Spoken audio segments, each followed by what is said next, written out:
Greetings.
Good evening, everyone, and welcome to Quiz Night this Wednesday evening, 8th of November. How are we all doing? Welcome on in with a 26-month resub from Piri Primey. Thank you very much for that. A 20-month resub from Oramus Darrell, who says, greetings. Thank you very much for the greetings. And welcome to you all. I hope you've been doing well. I think that's the most number of pins I've seen on a Who Knows Where.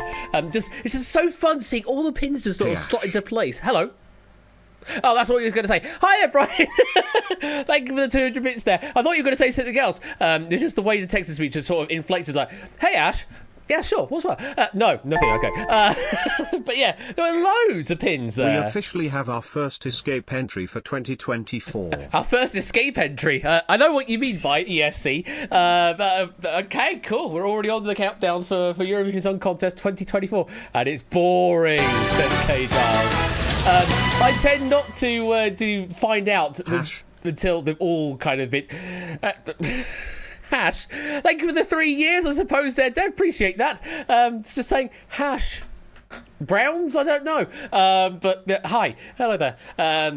It's fine. Yeah, it's a case of I don't tend to listen to any of the tracks until kind of every single one of them has been announced, and then I sort of binge on the Eurovision YouTube channel. That's kind of my way through things in Eurovision. But hey, you do you. Depends on exactly how you want to deal Pingo with. Says, oh, 2 hello. years of Doot Doot. Oh, doot to you too, or noot to you too. There, Tips. So thank you very much for the donation there. As we get, oh my goodness me, it's continuing on 53 months now, Matt. Goodness me, that's a lot of time to be subscribed to be subscribed. I'm getting my verb senses all wrong now. Be subscribed here. What is going on? Yeah, I mean, we've got Wipeout later on. But it's just part of the alert. That's all it is. Matt! Oh, that was in tune almost. 53 months. That's crazy. It is. Just 1 month away from a 6th Twitch baby. Oh goodness me, that's concerning. We need to stop being so rampant. Clearly, but thank you for the 53 months there, Matt. I appreciate that all the way. And yes, we will have Wipeout later on this evening after we've played some Relativity. Now, tonight's game of Relativity is courtesy of Pop Ramen Comedy. It has been proofed by Inca. I have been told that it is on the slightly harder side of things, but all being told with Relativity, a lot of the job is that you don't know what the numbers are, so you're going to be guessing anyway. So they're going to be difficult to work with. But yeah, just bear that in mind. They're going to be Relativity hard. So if you'd like to play some Relativity this evening, NRYY is the room code that you need to enter into play. This game is done exclusively in Twitch chats for the time being. I will eventually add Hackbox at some point. Never been described as rampant before. Ooh, misses. Or is that Mrs.? I have no idea, Matt, but thank you for the 500 bits. Appreciate it. And Nata gifting out a sub there, 2 tips. Thank you very much for the gifted sub there, Nata. Appreciate the generosity going out there. So it's your birthday, is it, Nata? Oh, well, happy birthday to you. And why are you spending it here? Go and have a birthday party or something. Unless you are already doing that and you're just tuning in while you're doing that, in which case go and enjoy your birthday party. Either way, it's great to have you here to enjoy your birthday with us here at Quiz Night, and loads of people here as well. Goodness me, 57 viewers for a Wednesday stream. What are you doing here on a Wednesday stream? No, you need to be here for the engagement, because that's what content creators all crave, is the engagement. Anyway, oh, Sunny Cat, hello. Sucking at work, I suppose those in the US maybe possibly. 5 gifted subs, hello there. From Sunny Cat going to Pop, to AJB, to Opsy, to Nick, and to the Shiru. from space. Thank you very much for the 5 gifted subs there, Sunny Cat. That's immensely generous of you.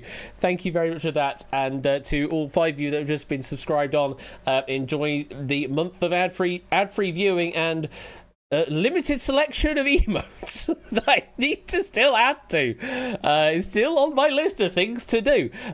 Just haven't gotten around to doing it because all the other things going on right now. Yeah, welcome to you all. I hope you've been doing well. I hope you had a good week off, essentially, because I wasn't here on Friday. I was playing in that there Rob room, and it was an interesting gig, I will say that. I mean, we played through all the songs and nothing happened on stage, but it was an interesting gig, and I will leave it at that, I think. Won't say much more, but it certainly it was a gig, and it was a Friday. That's all I can describe about it. When is my next gig? It's going to be soon, I think. Not this Saturday. I think it's the Saturday after. I'm going to be playing with a different band. Actually, the first time playing with a different band, and that's going to be at in a bar of some description. I have no idea how we're all going to fit, because apparently it's like 13, 14, 15 members, and it's in a small bar. How we're all going to fit, I have no idea. But soon, TM, I'll be playing in yet another band. Yes, adding that to another one on my list. May you live in interesting times. That's kind of the sentiments there are, and yes, indeed. Getting pissed in a hotel in Milton Keynes whilst dressed as a raccoon. So we both had something interesting. Yours is a very different kind of interesting, Odie. It's probably more interesting than my interesting. Can we get a full row too? Oh, goodness me, that would be amazing if we could. Someone said, "Hello, Riff." Hello there, Riff. Hope you're doing well. As we call up all the animal kind here. Colo unfortunately joining the wrong row there though. But you are more than welcome nonetheless. Jesus Christ, 61 viewers for a Wednesday stream. That is immense. It absolutely is. So I think it is about 8:15. We should start this game up. Matt's trying to get in there. Unfortunately, not filling that final gap. Ali filling in. Not that gap though. Oh my goodness me. So many people joining here. What is going on? We will get this game underway in a moment because it's got anytime entry, so anyone that's late will be able to join in later on as we play through. So I think it's time, Dev. I know what you're trying to do. Apparently you can't leave. Apparently we've got the Hotel California rules here for relativity. Or you're not connected to the room to start with. Are you in the room? I don't even know. I haven't even looked at your names. I don't think you're even in the room at the moment, Dev. So, oh, you are. You've got a red ship on row 4. So you are in there. But apparently, yeah, you can't leave anymore. So, tough. Points, please. Well, you only get points if you give me a right answer in this game. Unfortunately, there are no free dukes in this game. There is a Secret Fortune, 300 dukes just for joining. But for this game, you actually have to answer some questions to get yourself something. So, the hotel relativity, I like that. So, if we're all ready, I think it's time to launch. Here we go! As the hype train speeds off at the speed of light. Surrender now. Prepare to fight. Fight. Meowfats. Right. Round number 1 is general relativity. So in this round, we're going to give you a statement with a number in it. Your job is to determine whether that statement is right or wrong. You need to give me the answer of lower, equal, or higher, depending on what you think the number should be in the statement. And if you're right, you get points. 500 to be exact on each correct answer. So yeah, you get a statement, there'll be a number in it. If you think that number should be lower, say lower. If you think it should be higher, say higher. If you think it should be the same as what it says, then say equal. You can, of course, use shorthand. You can go just the first letters, so L, E, or H. You can also do G for greater, F for fewer, even use the less than symbol, the equal symbol, and the greater than symbol. Lots of options for you here. If you can, whisper your answers to Quizbot 3000, because that keeps your answers nice and sort of anonymous from everybody else. Though if you are on mobile, I appreciate it is difficult to do that, in which case do use public chat for your answers, and it will just delete your message once it has been validated by the bot. All right, I think it's time to get this game underway. Good luck. Statement number one, question number one is this. This is the 69th day of 2023 that has featured an @bash stream. That lower, equal, or higher?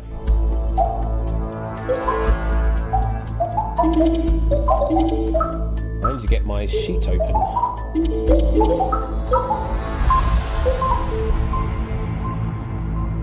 That there is time. Now, I believe this has been verified during the proofing based on the expected schedule, and I haven't changed since I haven't changed my expected schedule for season 13. Jesus Christ, not even got to 14 yet, actually. Season 13 yet, so in theory everything should be fine. Let's see where you've gone. And yes, that bug is still there with the names, and we will see that at the end of the game as well, where we get the big names show up. Bit of a split here. 22 believe lower than 69. 16 believe higher than 69, and 8 believe that is the right number of streams so far that I have been featured on in 2023.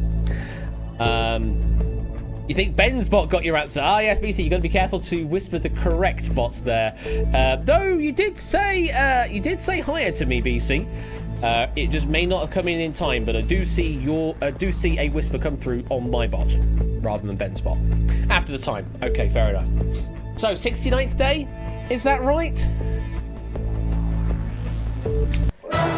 Well, according to the writing, yes, 69th day is correct. Very much so. Only 8 players going the right way. Well done to Ralph, Miss Vertigo, Cetra, Flyboy, Tadaru, Puzzledan, Oramus Arrow, and Mark going the right way. Yes. Happy 69th stream day. I mean, I've done it many more times over the other years, but yeah, 69th of 2023 is approximately that, because we're about week. What week are we on? Like week 40.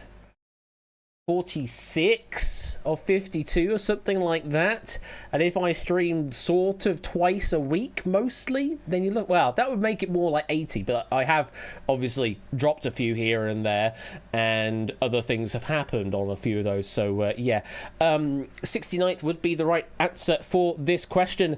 Well done to 8 of you, going the right way as I focus on the right window and instead clear out the question on the Google sheet. Why do I do these things? Okay, moving on, here we go. Question number 2 is this. Kenny G's jazz rendition of Auld Lang Syne, released in 1999, peaked at number 7 on the Billboard Hot 100. Lower, equal, or higher?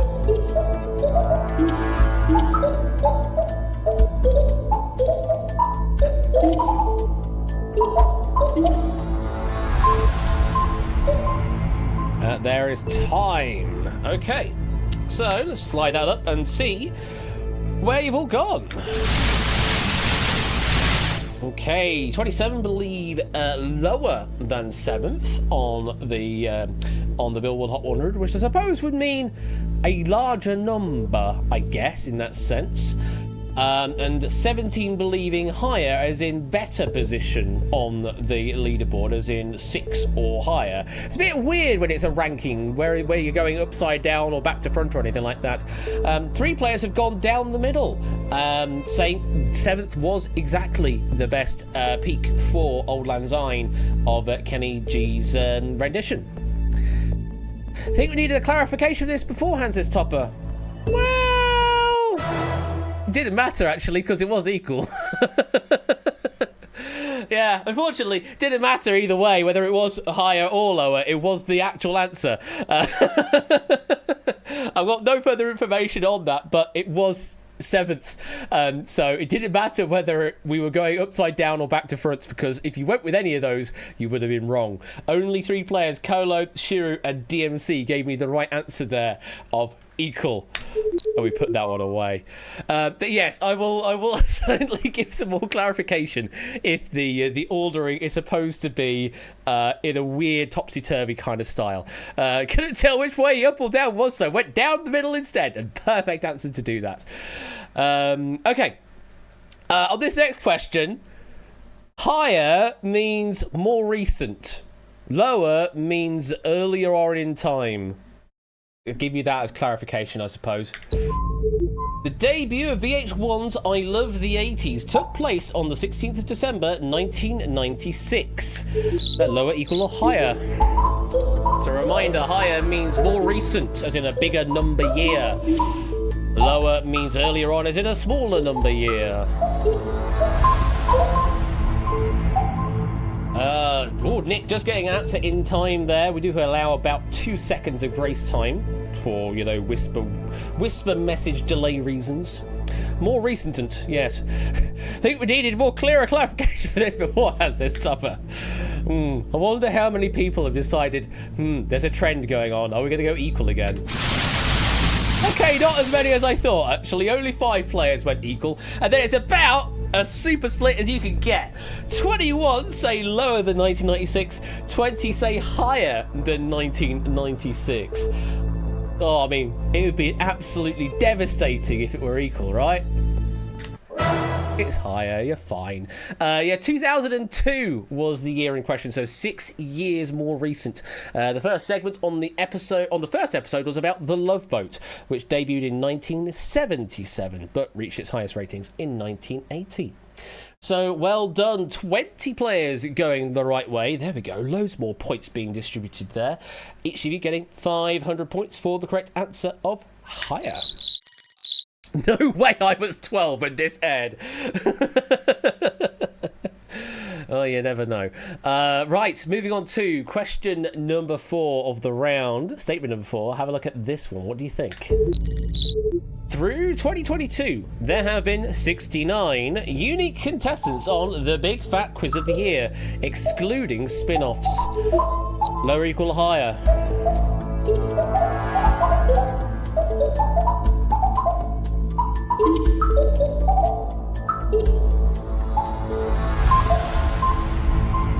And that is time. What even is so? This one is a UK thing.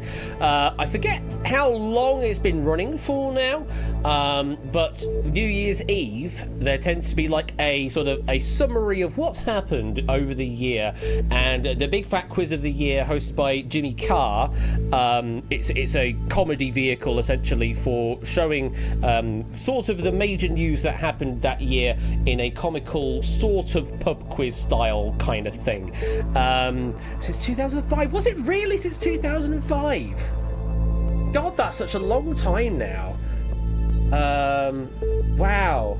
I didn't think it was that long ago. I didn't think it... Did it really start before I went to university?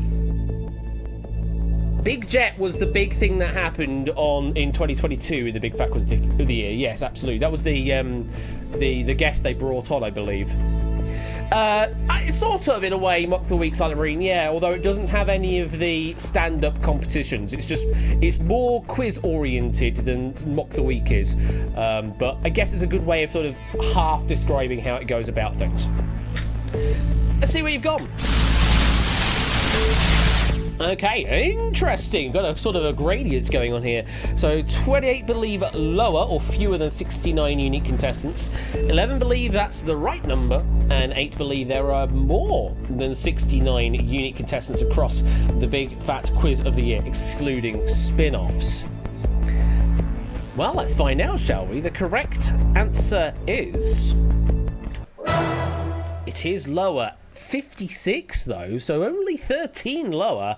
Still quite high up there, with Jonathan the Ross and Richard Ayoade, who have appeared 11 times on the show. David Mitchell has appeared 10 times on the show at current count. Obviously, there may be a 2023 edition, and then that might change things even further. And shout out to the kids at the Mitchell Brook Primary School. Oh yes, they always feature the Mitchell Brook Primary School for certain enactings of certain events throughout the year as well. Very fun that. So 28 going the right way, 500 points apiece. Nicely done. And yes, if you're not from the UK, I would say if you try and find it on the YouTube somewhere, probably on Channel 4 or something, and give like one of them a watch, and you should be all right. They're pretty fine. They're pretty fine, honestly. And it is a good sort of recollection of what happened in that year. It's like, oh, what was the big news that happened? Oh yeah, that happened. Oh God, that happened. Perfectly cromulent pub quiz. It's a great way of describing it, Pop. Yes. Moving on to something completely different to UK TV, by the way. There are 10 nations who have a majority of Eastern Orthodox adherents. Lower, equal, or higher?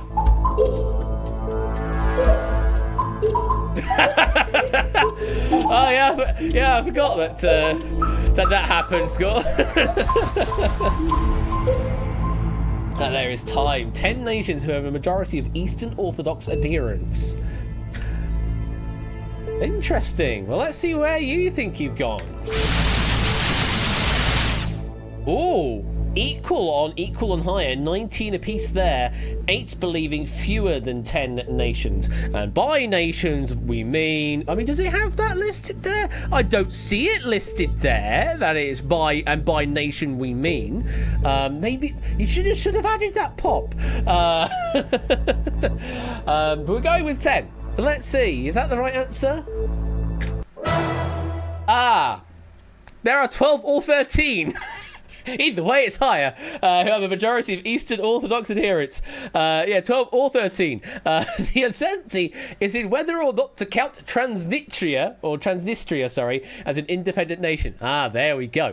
Russia has the most adherents. Moldova has the largest percentage of adherents. So 12 or 13, depending on how you count Transnistria. Either way, it was higher, so it was still the same answer. 500 points going to the Highers. Not a UN country. I said by country we mean. Moving on to one final statement in this round before we have our first leaderboard update. If you are joining in late, you can join in with the room code of NRYY. Here comes your final statement. A molecule of oxytocin, a chemical associated with various forms of human bonding, contains 5 elements and 101 total atoms. So that number 101 is in question.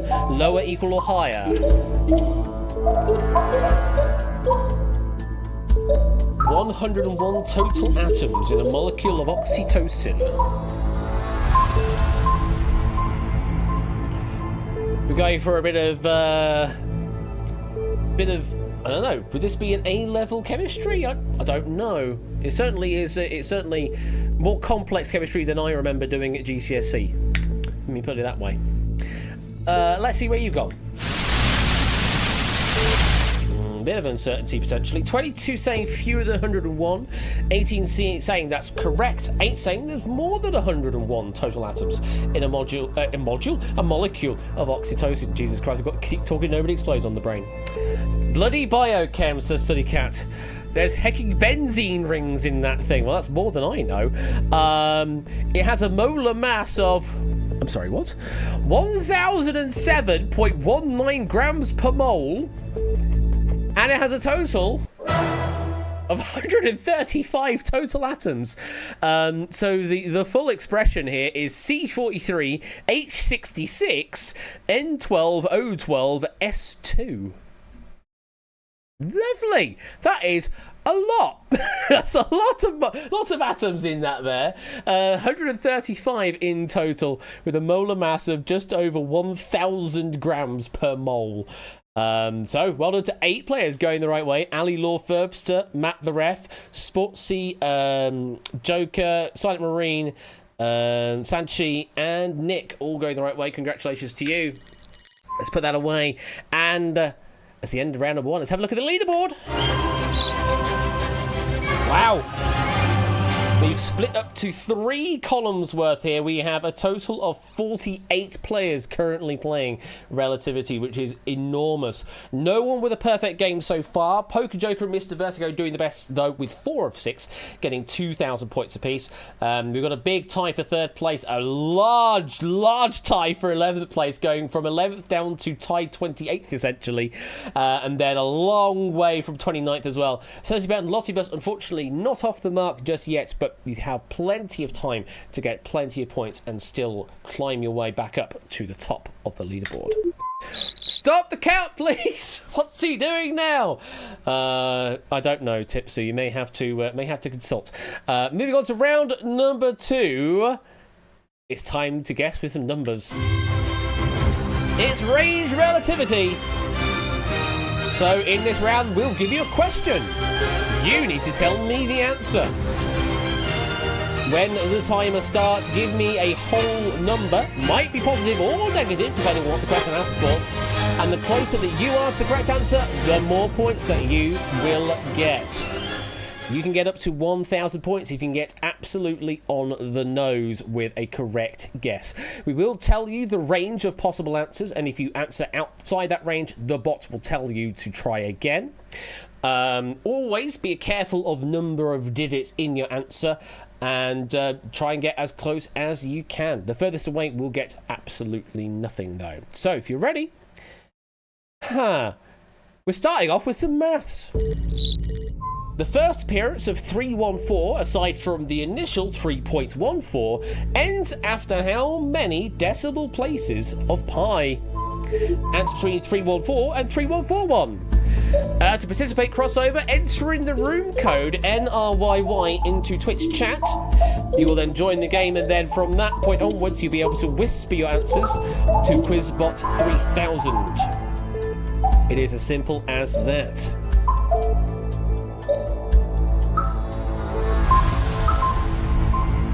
That there is time. Lucky guess, hopefully. I mean, it sort of feels like it's pseudo-random the way that the digits of pi work, but there is method to its madness. You'll need to join the room code first, crossover, so enter in NRYY in Twitch chat, and then after that you can start answering and giving guesses. Let's see where you've all gone. Lots of guesses on the slide, so we've got 4 full columns here. Oh wow, that is a lot of guesses. Lowest guess is a midget on the internet going with the 314th place. We've got how many thousands? 1, 2, 3, 4, 5, 6 1,000s. We've got a 1,500, and our biggest guess is Topper and Circebat, both going for 3,000 exactly. Well, let's find out, shall we? The correct answer is... No one said 1592. No, they didn't. We would have gotten close. 2122 was the correct guess. Ali Law off by just 10. What an amazing guess that is. Just dropping the 6 points off the maximum, getting 994 points for your guess. Then it was Sanchi and Puzzledown next best guess with 933. And then it was Dev, 821 points for your guess. So the first 69 that features in the digits of pi are the 41st and 42nd digits of pi. So there you go. There's some extra information for you if you ever needed to know where 69 first features in pi. It's the 41st and 42nd digits. Yes, the answer to this question, it's a test question, and is 42. But 2122 was the actual answer to this question. Well done to Ali. That's going to do really well to your score. Do a lot to your score. Moving on to question... What the heck is this? Oh, yeah, this thing. Let's move on to question number 2. If you used a WaterSense shower head to take a shower that lasted the exact length of a game of Outright, you could use up to how many gallons of water? Answer between 10 and 81. For those that aren't familiar with Outright, 21.5 minutes is the length of Outright. I will give you that information for free.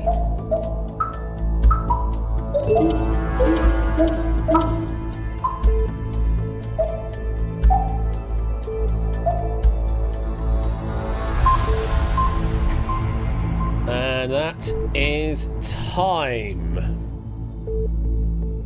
So, what about those of us that aren't familiar with gallons?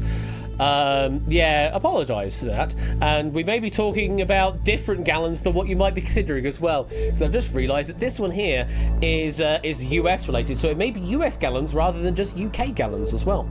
And I don't know whether we're going with UK or US, but we're going to presume US because it's Pop Ramen Comedy who's written this. So let's go with that. And let's see where you've gone. So, I see that there are 669s on the board right now. Below that, we've got 3 35s and a 36. We've got 3 42s. We've got a 50. Minimum guess we've got is Dogfish on 13, with the 69 being the greatest guess of all. We do use metric volumes, but only for soda, yes. Although sometimes not as well. Sometimes you do, sometimes you don't. It's very weird. America's got big fat quiz. Brits could deal with gallons. I mean, we sort of do. We met, like as I've mentioned multiple times on the stream, we measure fuel efficiency in miles per gallon, but we fuel at the fuel stations in litres. It's so weird. Anyway, who cares about that? We're talking about the amount of water used by a water sense shower during 21.5 minutes of outright. The correct answer is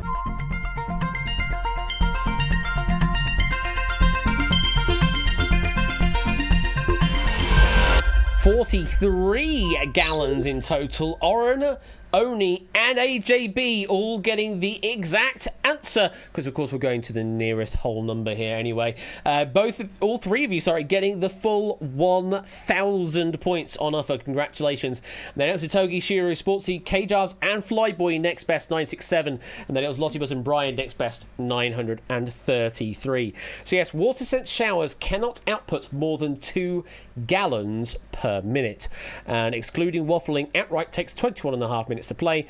The range is 1 fluid ounce per second to 8 fluid ounces per second. Apparently that's the range allowed for water sense shower. So yeah, there you go. Well done. 43 was the correct answer. Oni, Oren, and ADB doing the best guess there. Dogfish, unfortunately, was the worst guess, getting absolutely nothing. Okay, I get it now. So if you knew it, then double the number.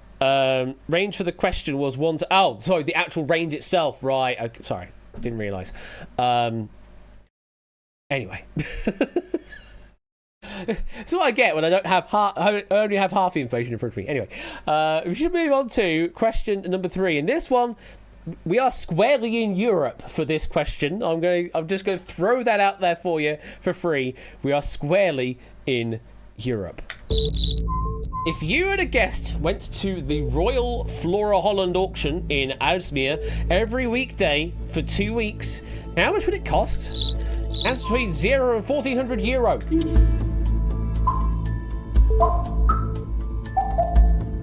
We're measuring in euro.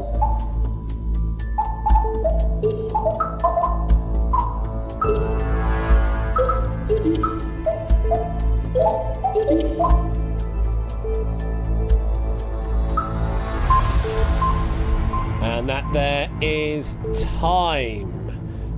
You missed a 0, says Ali. So let's have a look to see where everyone has gone. Quite a wide range of guesses here. So Ramsey, Riff, and Poker gambling on the potential fact that it's free entry, and so the answer would be 0. K-Jub's gone for €30, Only 50, Colo €60. We've got 690 by Brian and Oren. We've got 800 from Shiru Basunis and Silent Marine. Our biggest guess is at the top of the range, Ralph going with €1,400. Middle guess of 700 by Tadaro, Not a Cat, Nick, Period Primey, and Monster. Well, I can tell you that the cost of a ticket or entry into Royal Flora Holland is €11.50. For 2 weeks every weekday, that's 10 days. but it's you and a guest, so it's a total of 20 entries. The correct answer is...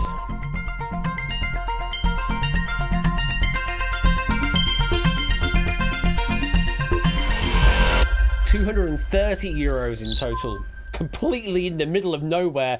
Tipster and ABME were the closest guess, getting on the 140 with their guess, getting 923 points apiece. Then it was Ali Law getting 906 points. Then Lottibus 897 points. Yeah, right in the slot. Nobody. It's kind of like no man's land on this slide, quite interestingly. With those that went with 0 still getting a decent number of points, honestly. Unfortunately, Ralph all the way at the other end of the slide on 1400 getting absolutely nothing for that. So yeah, there you go. If ever you wanted to go and visit Royal Flora Holland, you know it costs €11.50 each time you go for each day. Maybe you're interested in that kind of stuff. I don't know. But the offer is there. It's only €11.50. Okay. We've got 2 more questions in this round. You tend to avoid things called RF. Do you really? Radio frequencies. You avoid radio frequencies. Okay, fair enough. I mean, it's the TV, I suppose, for you, isn't it? Moving on to question number 4. Have a look at this.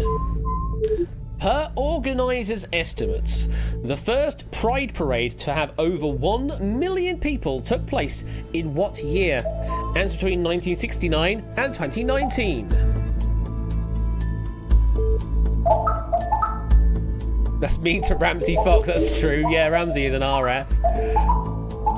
There are cheaper ways to stare at big clocks. That's oh yeah. Oh, is that's the one with the big clocks that Tom Scott talks about? Although the clocks aren't really there anymore, they're more of a digital thing. The Dutch auction, yeah, the Dutch time auction, or Dutch time auction, or whatever it is. Anyway, or wherever the Dutch auction of flowers. Go. There's a video about it. Go and watch it. Let's have a look to see where you've gone on this one. Okay, so our lowest guess we've got is Riff on 1974, Ramsey on 1975 with BC. We've got quite a lot of 1989s. Itogi, DMC, Ruddick Fan, and Puzzledan going with 1989. Matt the Ref, etc. going with my birth year, 1987. Lots of pre-2000s there. Topper Only, Tipster, Silver Electron, Dogfish, and Brian going with the year 1999. And then it's a bit of a counter. Ralph, again, our biggest guess on 2016. Only as recent as that, you believe. Well, this was the Euro Pride event. I'm not going to say the year. I was literally about to say the year, but that spoils everything. But the Euro Pride event of the year in question had a reported 1.5 million people.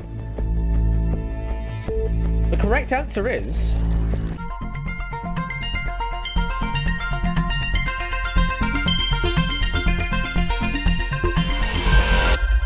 the one that nobody went for, 2002. Splitting the difference between Natter and Shadowmane, both getting 964 points for their guess. Then it's Sunnycat and JJB next best, 929. Topper and Tadaro and Oni and Tipster and Silver Electron and Dogfish and Brian with their guess of 1999, getting themselves 893 points apiece. So yeah, that was the Euro Pride event in 2002 that had a reported 1.5 million people. Pride in London's 2019 event had over 1.5 million. And the largest Pride events were the 2011 Sao Paulo Pride Parade and Stonewall 50 in 2019, each with a reported 4 million people. There you go. Lots and lots and lots of people at those Pride parades there, but the first that succeeded past the 1 million mark was in 2002. Well done to Natter and Shadow, getting the closest guess. We have just one final question in this round, if you're all ready. Oh, what's this one again? Oh, yeah. We're hopping back to the States again, folks. Here we go. Question number 5. According to the GeoTarget database, how many of the United States have a town or city called Independence? And between 0 and 50.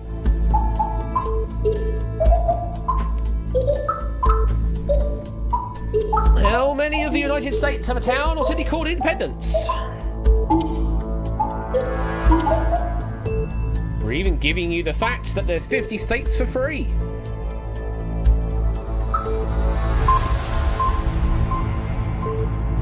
And that's time.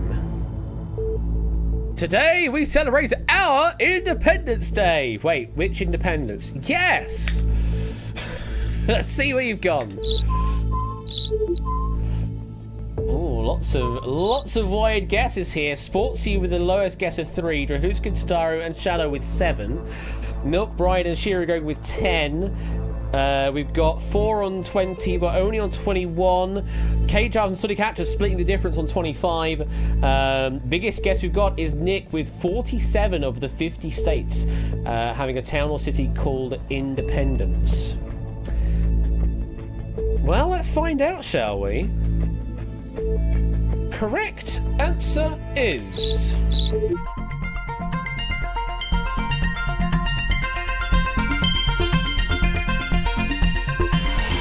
Oh, so close to the middle there. 26 is the correct answer.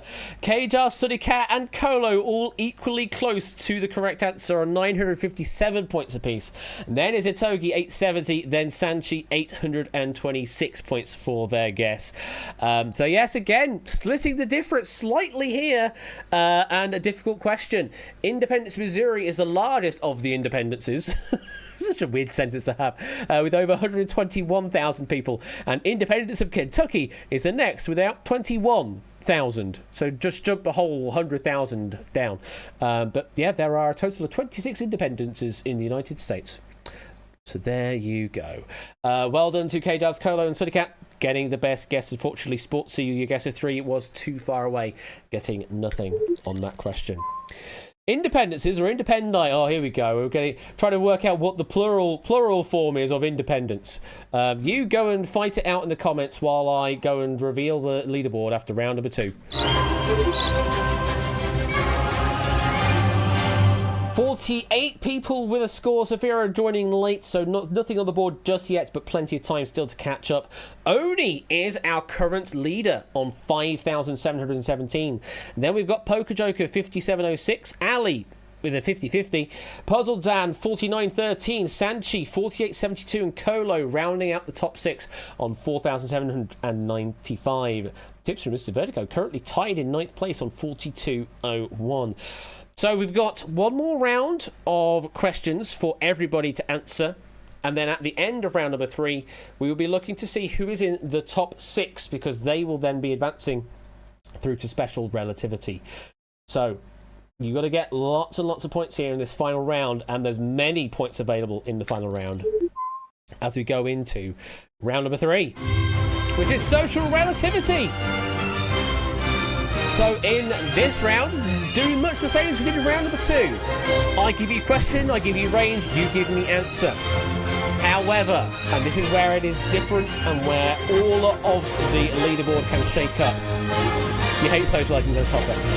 What we will do is split you up into 3 equally sized groups by population count, and then only the region that contains the correct answer will actually score any points.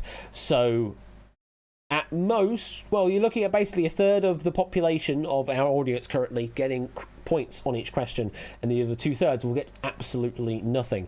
And in terms of points, you can get anything from 500 up to the maximum of 1,500 if you can get absolutely on the nose. But beware in this round, because of the way that the population splits can occur. You could be off by just 1 and score nothing if you are in the wrong zone. But there are edge cases. That is entirely a possible thing to occur as well. So we'll come to those if that happens. Good luck. Watch your digits is what I will tell you. Watch your digits. Your first question is... It's a 6-digit number required. What is the average number of residents per living language in the Philippines? Answer between 100,000 and 900,000 was the average number of residents per living language in the Philippines.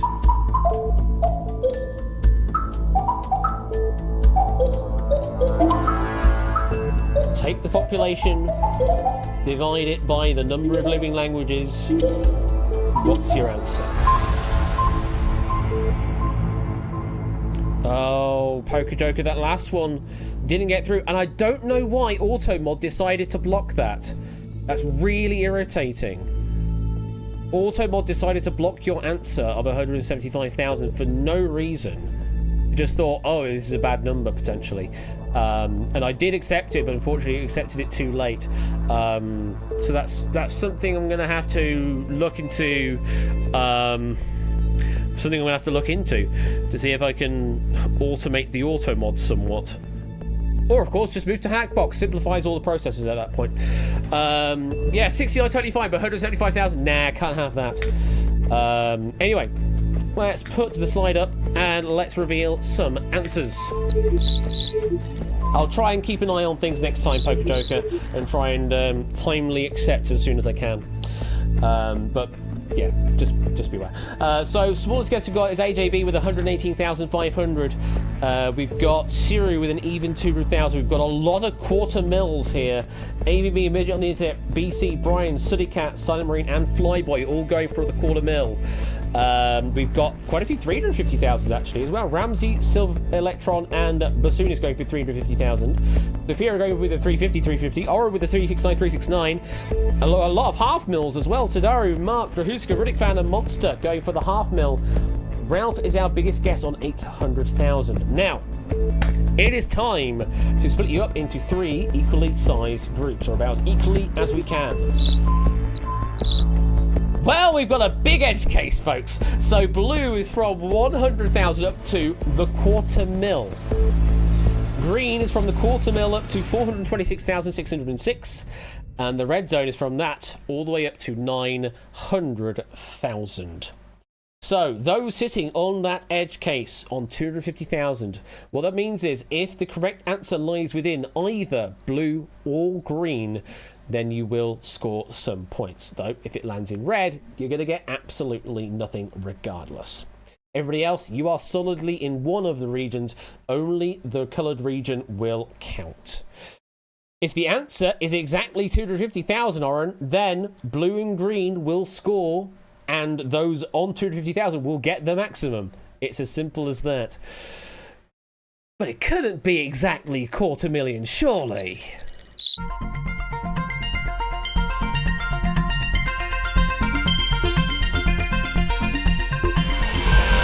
634,554 was the correct answer there.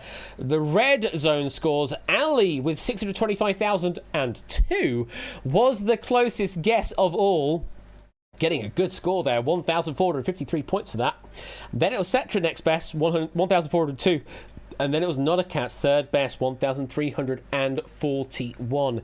Natty, you were the furthest away in the red zone, but it still scores you 500 because you were in the red zone. So yes, the division here is 111,047,000 people divided by 175 languages. Yes, a lot of living languages in the Philippines. But yeah, 111 million divided by 175 gets you to 634,000, somewhere in that ballpark. And August is National Language Month for the country of the Philippines. So there you go. 634,554, the exact answer we're looking for. Ali doing the best red zone scoring. Well done to the Reds. So it's definitely not going to be blues all the way like we had last time with Kenda's questions. But who knows, we might be reds all the way in this pack. Moving on to question number 2. Happy belated Ethiopian New Year, by the way. What year is it now in the Ethiopian calendar? Answer between 1401 and 5784. Goodness me.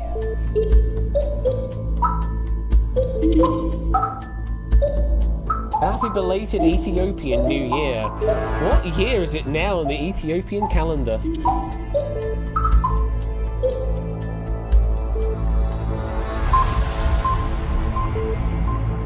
That there is time. Mind games, says Not a Cat. What are you thinking, that the Ethiopian calendar is just the same? It's just a glorified name for the Gregorian calendar, and so there's going to be lots of people that have gone for 2023. Well, let's find out, shall we? Yeah, it's quite a few that have gone for 2023. Nodcat, KS, Matt the Ref, K-Jars, Ramsey, Sportsy, and Deb all going with the year of current law 2023. Silver Electron, though, playing a bit of a game here, going 1 year later, 2024. What we got is Cersei with the lowest guess, 1467. Yellowtail and Midget on the Internet and Dogfish with 3,000.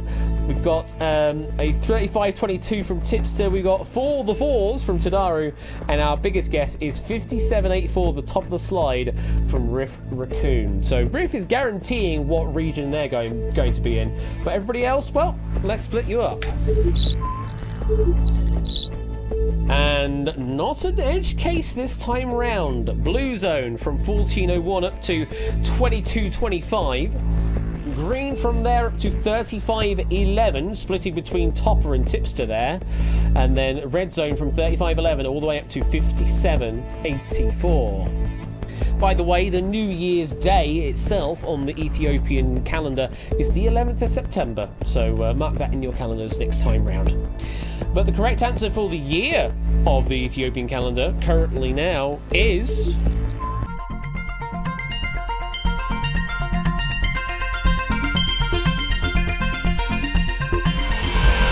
It's 2016 is all it is. Only a few years off from the Gregorian calendar. BC off by just 1 year. Getting themselves 1,498 points for that. Congratulations. Then it was Itogi, 1,489. And then all of the 2023s getting 1,487 points for their guess. So yeah, there you go.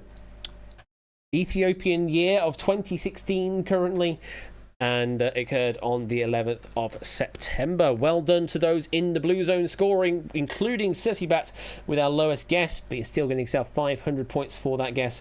Everybody else off by a mile. In almost the words of JB, I hate this round, says Miss Vertigo. You still got 3 more questions. Still got 3 more questions. Could still be another 4,500 going your way if you get them absolutely on the money on the next 3. So if you're ready, here comes your next question. Give the number of calories in a 15-piece serving of Brach's candy corn, then put your candy corn hot take in the chat after time expires. Answer between 0 and 750.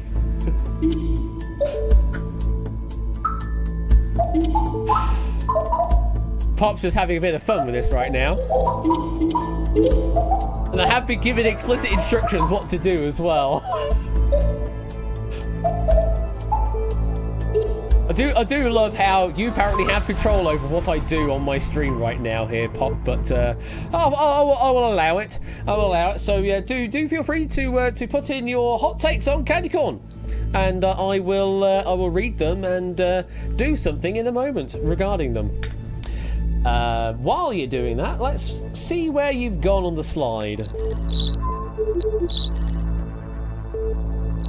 So, smallest guess we've got is Drohuska with 33 calories, Tadaru with 69 calories, Ralph Mianoni with 250 calories, Riff with 300, Miss Vertigo Silent Marine 400, lots of 450s, goodness me, Sanchi, Shiru, David J, DMC, Charlemagne, Basulis, and Yellowtail all going with 450 calories. Via's guess is Saphira, who's summoning the beast, 666. Let's split you up into 3 equally sized groups.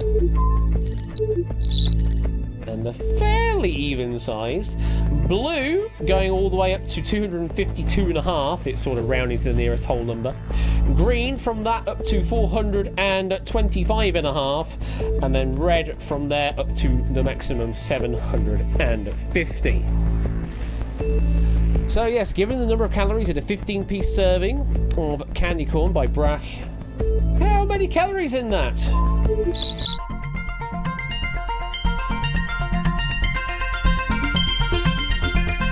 Oh! Wow! Only 110 calories. Blue Zone takes it. Poker Joker off by 5 calories, getting themselves 1,464 points. Then it was Monster 1429, then Dogfish 1357. All the blues claiming, with Ralph, Amy, and Oni just on the edge. I did see Oni saying, I don't like it. Well, it is good enough for 500 points for you. You were just in on the Blue Zone. I mean, you were going to be safe because you were on that side of things. But very well done to the blues getting the points there. I'm going to put the question away. And then I'm going to read your hot takes. So, what have we got hot take wise on candy corn? OMG at candy corn. Never had one, says Silver Electron. I did. I used to absolutely adore them when I was young. Now I find them really sickly sweet kind of thing. I just don't like them at all. The thing is, despite the number of calories in them seem quite low, they seem incredibly sickly sweet in taste. I just don't like it. Not anymore. Silent Reed says they like candy corn. Okay, fair enough. Candy corn is neither candy nor corn, says Pokedogo. That's a hot take. Never had any candy corn. Is it some American thing that we Brits are too sophisticated to understand? I mean, I think there are some stores in the UK that do stock them, on like the sort of the US shelves, as it were. But outside of that, yeah, not really much in the UK for them. Never had a candy corn. Candy corn, it's very all right. BC going, your candy corn hot take in the chat after time expires. Thank you. Fresh candy corn slaps, says Dev. Hot take, why does it exist? Is candy corn anything like popcorn? No, it is very much not. It's nothing like popcorn. You have indeed put it exactly, BC. It's okay, haven't had it in a while, but it's fine, says Mark. I have no clue what candy corn is. If it's hard, spit it out. Soft corn is best candy, says Dev. Does sweet corn count as candy corn? It's got sugars in it. I suppose it does count. And I think that kind of brings us to where we're at with all of the chat. Now I know what it is. I'll go low, please. What's the big deal with candy corn? Right, so I have been told in the trivia facts section that I am allowed to award one bonus doot for the most entertaining take at their discretion. This doot cannot affect the final scores, though. So the most entertaining, I'll be honest, there's not much entertainment in these takes. They're all pretty down the middle of the road. It's like, you either like it or you don't like it, or, yeah, it's kind of like, well, yeah. I think the closest I could come to with the most entertaining take is maybe BC's just copy pastoring it, because nobody else has done that.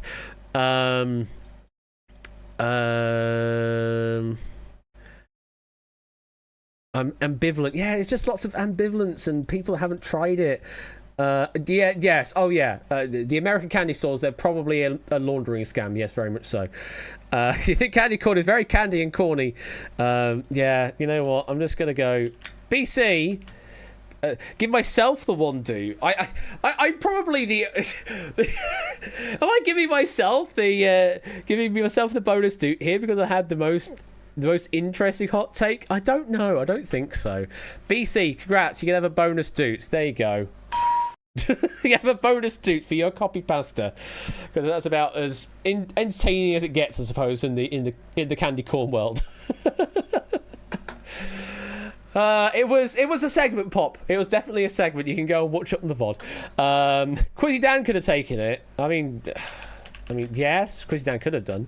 Let me do Quizzy Dan. There you go. There you go. Quizzy Dan's got one now as well. Right, we've got 2 more questions in this round. Get ready, focus on the whisper window and everything. Get ready. Watch your digits. I will give you that reminder again. Watch your digits. Here comes your next question. 8 digits long. What is the lifetime US gross of the 2005 film V for Vendetta in US dollars? Answer between 11,500,000 and 99,999,999. What is the lifetime US gross of the 2005 film V for Vendetta in US dollars? Somewhere between $11.5 million and $99,999,999.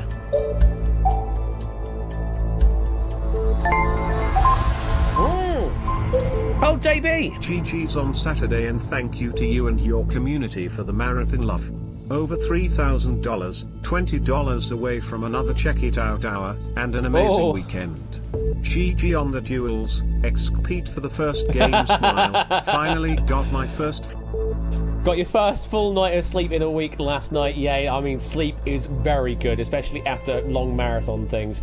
Thank you for the 100 bits there, JB. I apologise tonight, bot, booping the message because we had the question live. It just does that. But yeah, the whole weekend for Extra Life and that, absolutely amazing fun that. Yes, GG's on the deal. Absolutely GG's on the deal. And it still counts that the first duel was the one that mattered, right? Yeah, it does, doesn't it? It does, right? And absolutely phenomenal to get over $3,000 across that event, and still raising money as well. So hopefully, sure, Mr. 2-to-1. Yeah, okay. You can have 2-to-1, and I'll have the first duel. That's the one that actually mattered. Yes. So close to the next extra bit with another hour of check it out. Oh God, supermarket sweep. Yes, there's more of that happening over on JB Henry's side of things, as well as other things that have yet to happen as well as part of raising money for Extra Life. Go and follow. You probably already are, but go and follow. There you go. Go and follow JB Henry. He do good stuff. But now he must sleep. For 1,000 years. Right. Where's the money? I don't know. Where's the money? But we all need to find out as we reveal the answers on the slide. Let's see where the money is. As we've run out of music. And here are all the big numbers. So the smallest guess we've got is Deuce with 11,580,075. Perry's gone with 13243241. Silent Marine with an even 15 mil. I'm not going to read them all off. Itogi with all the 2s. Dogfish and Midget on the internet with all the 4s. Topper, KS, Safira, Riddick fan with all the 5s. Colo and Mark with almost all the 6s. Colo actually with a couple of 5s in there, just for good measure. Tadaro, BC, Mr. Vertigo, and Sudicat going alternating 69696969. Biggest guess we've got is Monster with $80 million. Now let's split you up into 3 groups. That's number one. As we get an edge case on all the 5s. Well, now that's a very interesting edge case.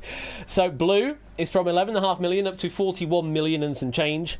Green from that up to all the 5s. And green from all the 5s up to all of the 9s. So Topper, KS, Safira and Ruddick, you are on the edge between green and red.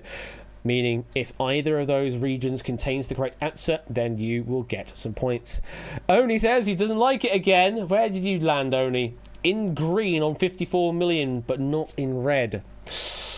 Let's find out. Correct answer is...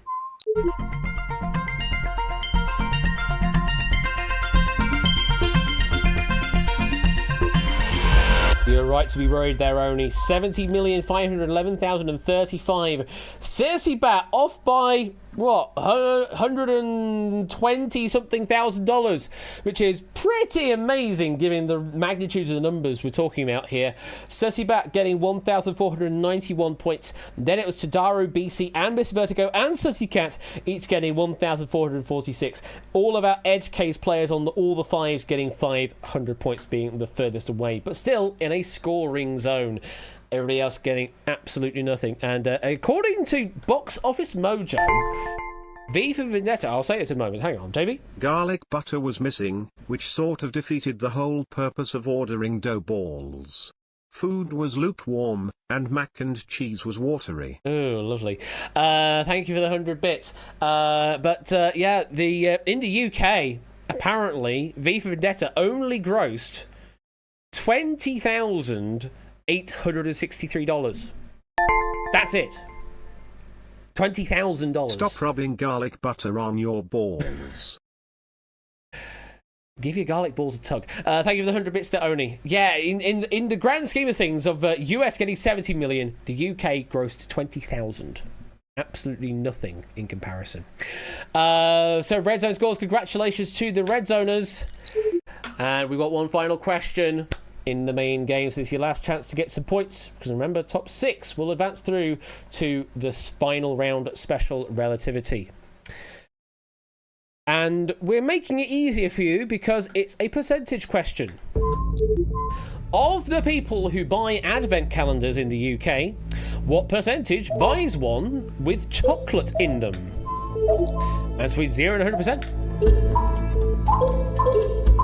Of the people who buy advent calendars in the UK, what percentage of them buy ones with chocolate in them?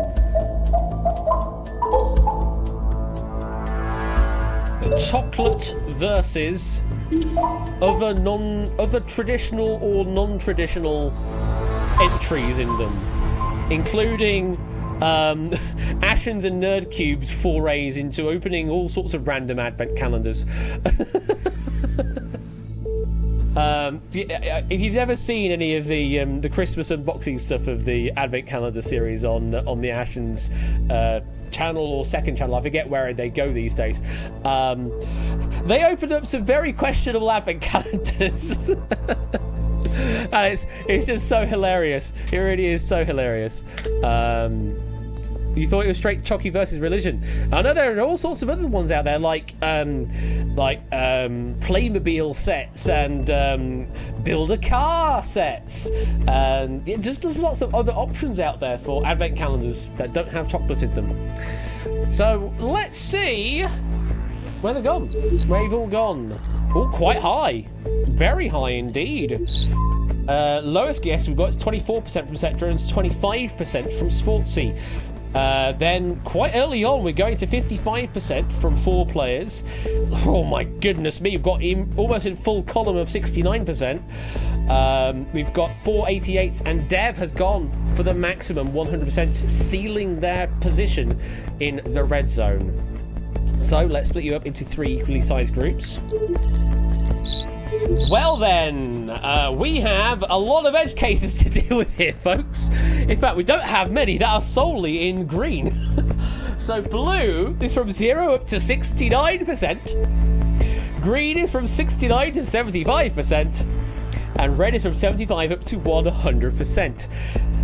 Of those that are solely green, we have Shadow, Tipster, Yellowtail, and Nick. Those are the only ones that are solely in green and will only score if it is inside green. We've got edge cases of blue and green, and we've got edge cases of green and red.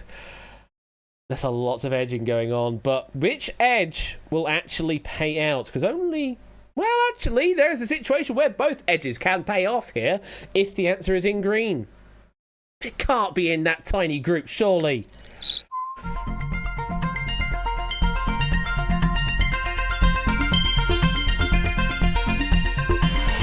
It is in that tiny group. 73% was the correct answer.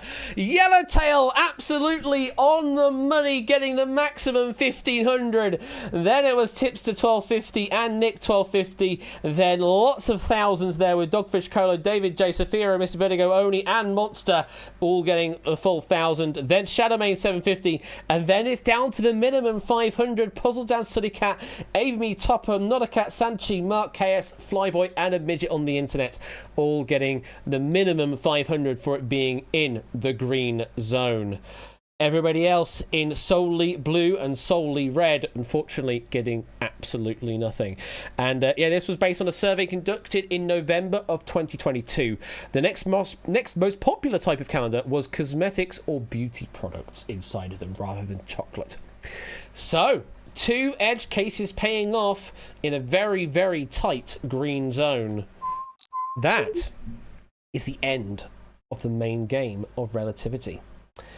So who is our final 6? Who are our Super 6 players heading on into special relativity? Let's have a look at the final leaderboard.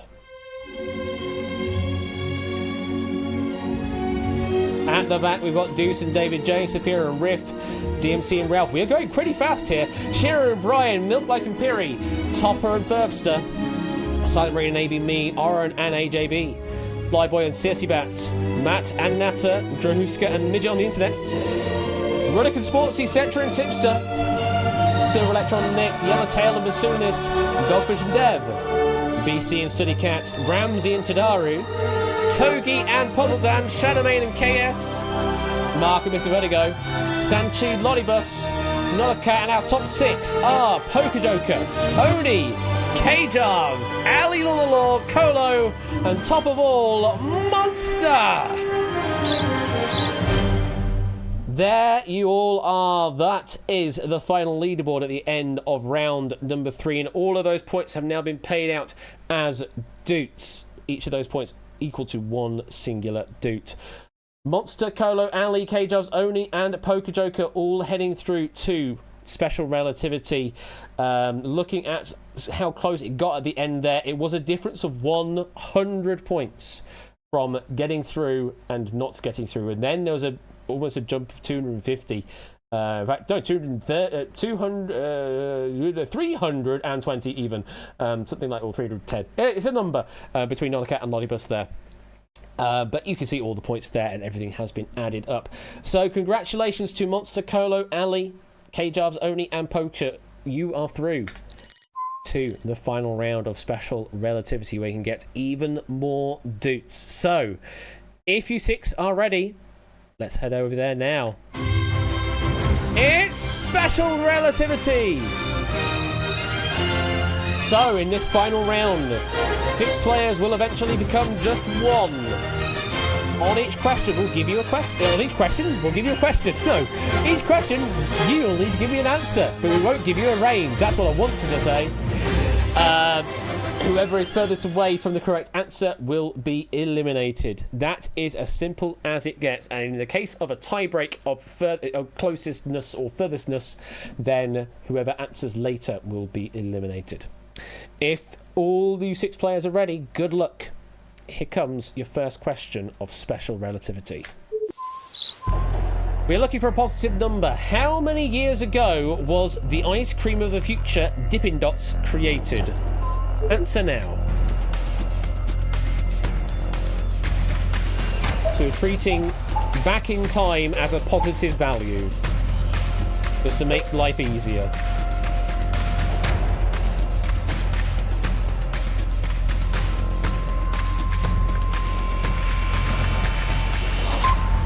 That there is time. 2, 3, 4, 5, 6. I believe we do have all of our answers in.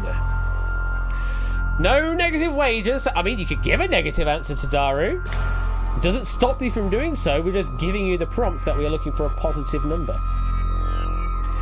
So, let's start revealing some answers. We'll reveal in the order that you gave your answers. Ali gave the answer of 57 years. K-Jarves with 43. Pretty close answers. We swap places and take the limits. Next, we've got Colo with 87 years. Ali, you're safe through. Colo takes the upper. Monster, going with 40, is slightly less than K-Jarves. So K-Jarves, you're safe. Monster, you take the lower. Poker going even lower, though, with 32. Monster, you're safe. Poker, you take the lower. And the final guess was Oni with 65. You're in the middle. You're safe through no matter what. So, it is the difference between 32 and 87, which puts our slide midpoint at 60. So, what that means is, below 60, Poker, you are through to the next question. Above that, Colo, you are through to the next question. Dippin' Dots, the ice cream of the future, though you probably struggle to find them in too many theme parks these days. They're around still, but nowhere near as popular as they used to be. The correct answer is...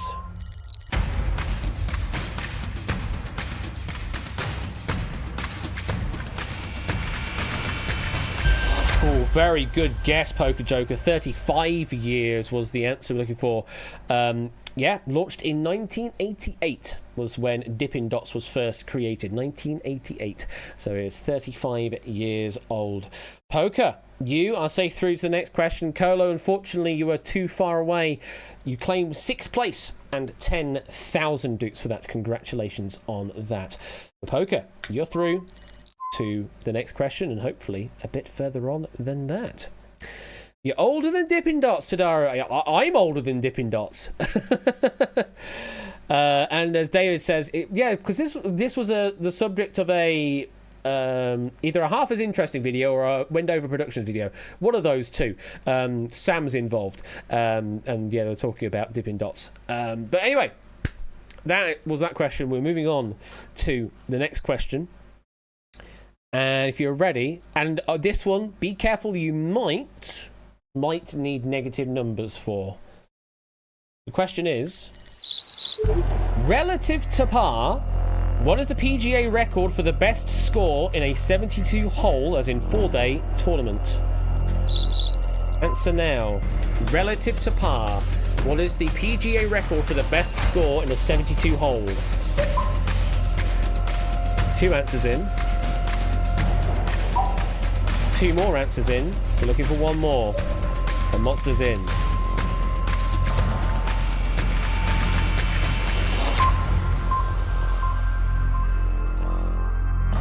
And there's time.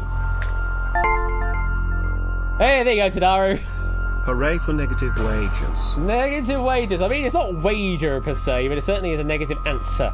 Thank you for the 100 bits there. Maybe around negative 28, says David. Well, let's have a look to see where players have gone. Only's gone with minus 28. K-Jarves has gone very bold, minus 90. So K-Jarves goes to the lower limit. Ali with negative 26. Only you're safe. Ali takes the upper limit with negative 26. Poker Joker did the same as Oni, negative 28, safe through. And the final guess, Monster with positive 25. So Monster takes the upper limit, and Poker, you are safe through to the next question. So it's the difference between negative 90 and positive 25. Puts our division point at negative 33. Below that, K-Jarves, you're safe through to the next question. Above that, Monster, you are safe through to the next question. So the PGA record for the best score in a 72-hole tournament, set by Cameron Smith at the 2022 Century Tournament of Champions. He's one of only 24 players to play 72 holes in. I'm not going to say the number because that spoils information. And the players who place second and third at the event also put up record scores. The correct answer is...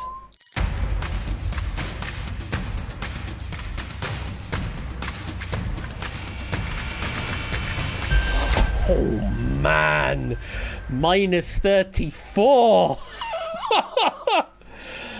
K-Jarves, you were only saved, I think, by the fact that Monster went with a positive number.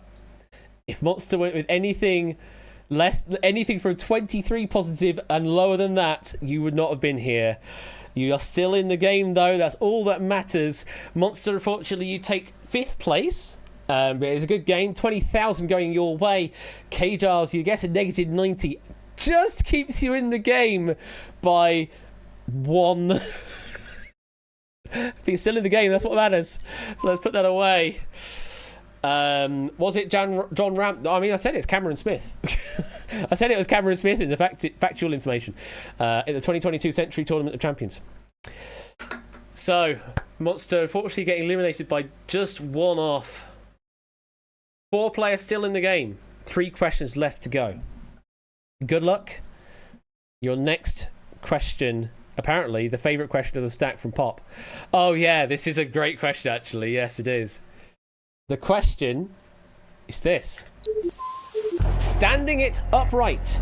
If a Smurf phone were exactly 3 Apple iPhone 15 Pro Maxes tall, how many millimeters tall would it be? That's an L.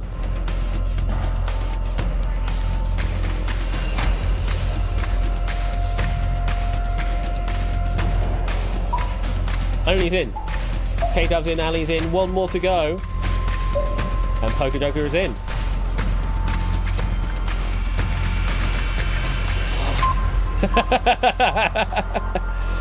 This is very cute. A very, very cute question. Regarding the height of a general Smurf. being the height of 3 apples, I believe. That's where the inspo comes for this question. But we're actually talking about a smartphone being exactly the height of 3 Apple iPhone 15 Pro Max's tall. As in, that way up. Not that way up. That way up. Height. Makes most sense is that way around. So that's the question. How tall in millimeters? Yes, we're using millimeters as well, just to make it a little more awkward for those maybe in the States that work in silly inches. Let's reveal some answers. Only with a 321. Oh, sorry, 321. K-Dials with a 480. Both set to the limit. Is it negative 90? I mean, that would be an interesting measure. Next, Ali, 142. Only, you're safe through. And Ali takes the lower limit on 142. And Poker Joker takes 680. K-Dubs, you're safe through. Poker takes the upper limit on 680. So that then puts our division point at 411. Anything below 411, Ali, you're safe through. Above 411, Poker Joker, you are safe through. You like Poker Joker's chances, says Tadaru. I think he might be closer than you think. The correct answer is...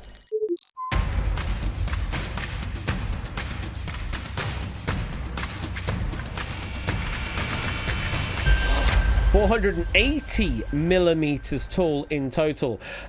So yes, they're each of the Apple iPhone 15 Pro Maxes is 159.9 millimeters. So multiply that by 3 and that gets you to 480 rounded to the nearest millimeter. Or if you're expressing that in inches, it's 18.9 inches tall is that. So there you go. It would also weigh 663 grams and can store up to 3 terabytes of plans to thwart Gargamel. But Poker Joker doing a good guess there, making a good guess. Only 200 off. You are safe through to the penultimate question. Unfortunately, Ali, you're getting eliminated there, but you've done very well, getting up to 4th place and 35,000 dupes bonus for taking 4th place. You would have guessed in the thousands, says Tadaru. So yeah, it was certainly closer than you thought. We have 2 final questions to go. 3 players still in the game. Oh man, this question. Oh man. Good luck. How many of Japan's vending machines sell tobacco? Not as a percentage, a whole number, please.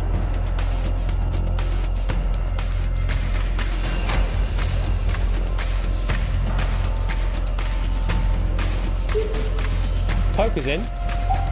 Oni's in. And K-Darves is in.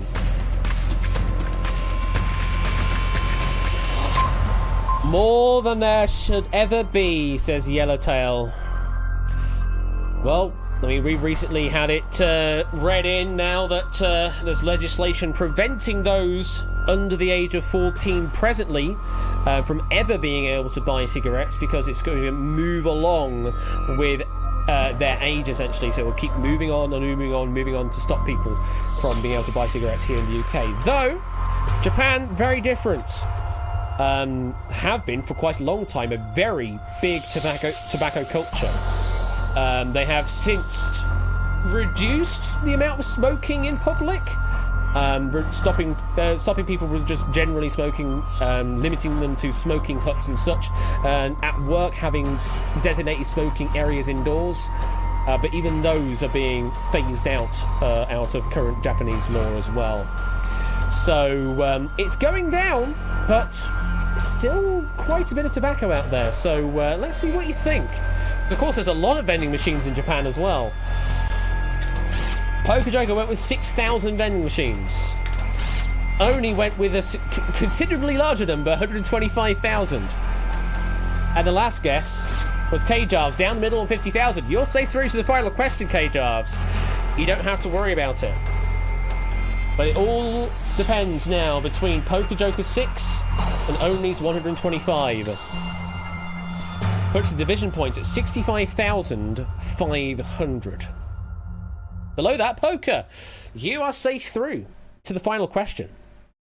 Above that, Oni, you are safe through to the final question.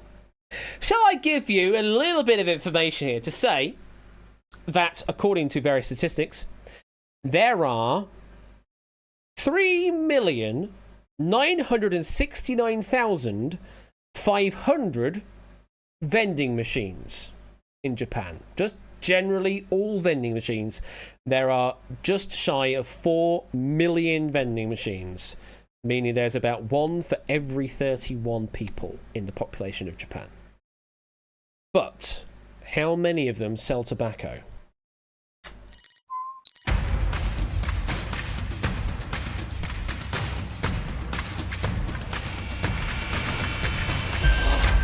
$92,300 vending machines still sell tobacco in some form.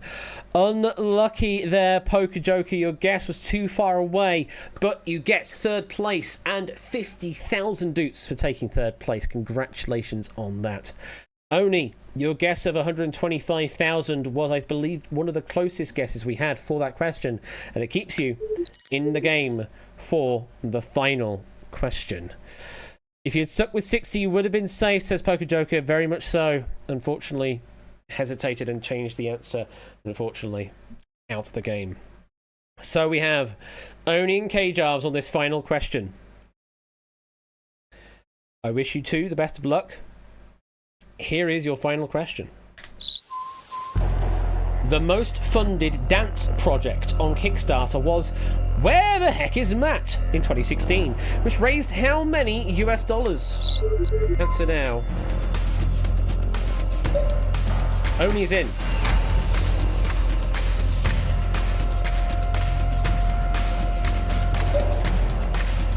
K-Dubs is in.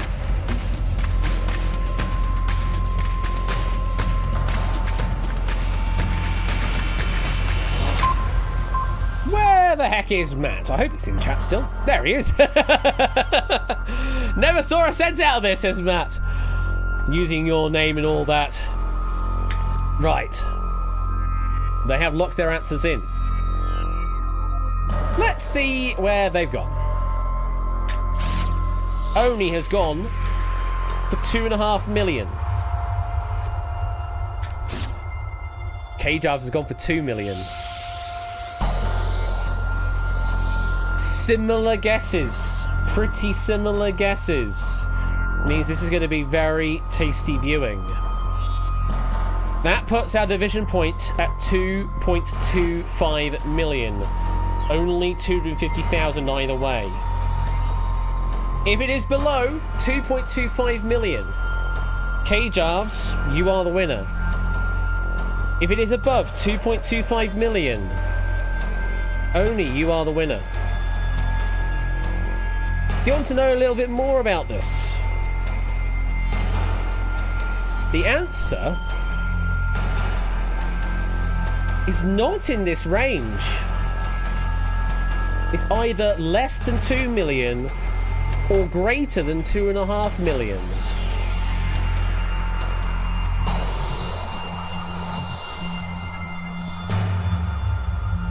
The correct answer is...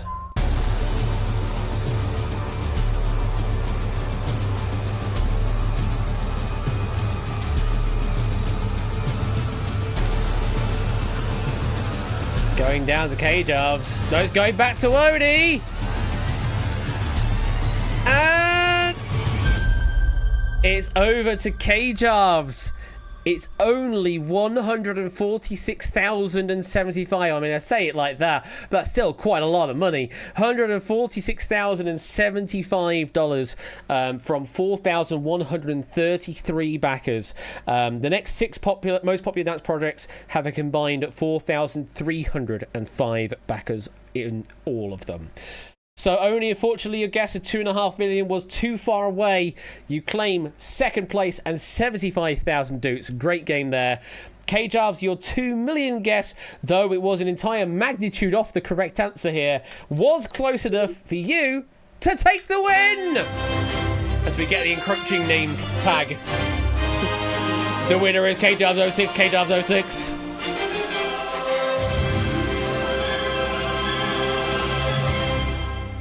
Very well done there, K-Jars, getting the win and 100,000 doots for the victory there. And can I again thank you, Pop Rum Comedy, for the wonderful pack of relativity this evening, proofed by Inca as well. Lots of wonderful questions in there, and lots of fun. And yes, I think Pop Rum was possibly alluding to the fact of the hyperspaceness that happened last time round, though we didn't get it nearly to the same effect this time round. But some good stuff, and there was a theme in there as well. Yeah, there was a theme in there somewhere. Those that might want to unpick it, go have a bit of a chat about it in Discord, and maybe Pop will allude you to give you some information as to what the theme was playing out as. But there was a theme currently sort of running under everything, not nearly as obvious as other themes have been, but there was one there.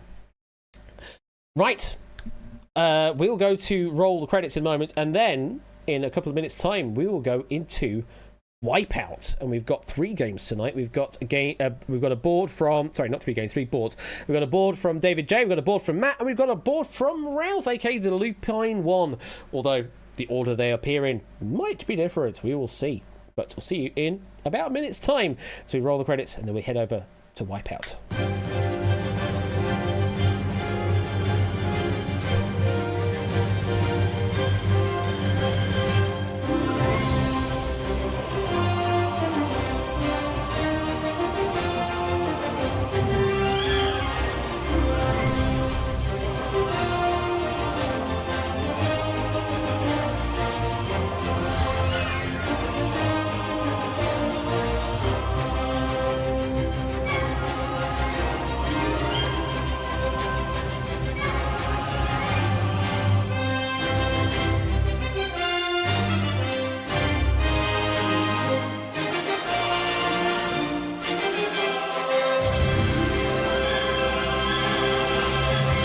Yeah, just a casual 37 names up there.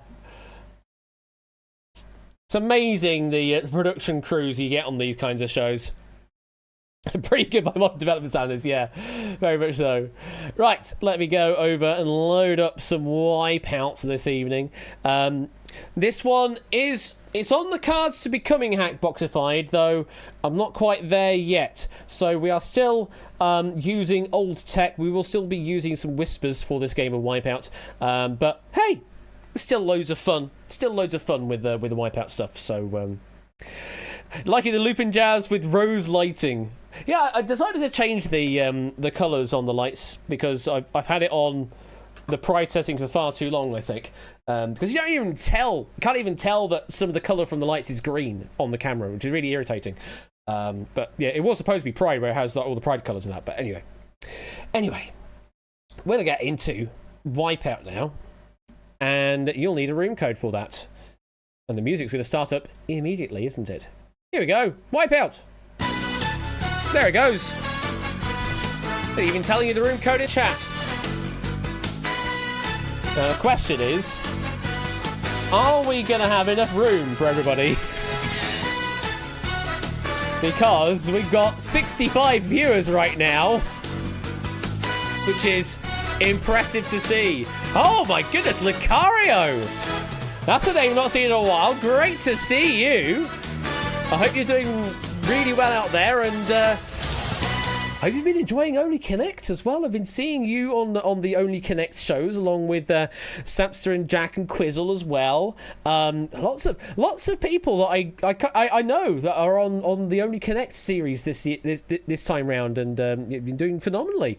So welcome to you all, and welcome to Lucario and everybody else, and Mr. 500 Questions himself. It is indeed the 500 Questions sole champion. We're not worthy. We're not worthy. Quiz Night's taking over Only Connect.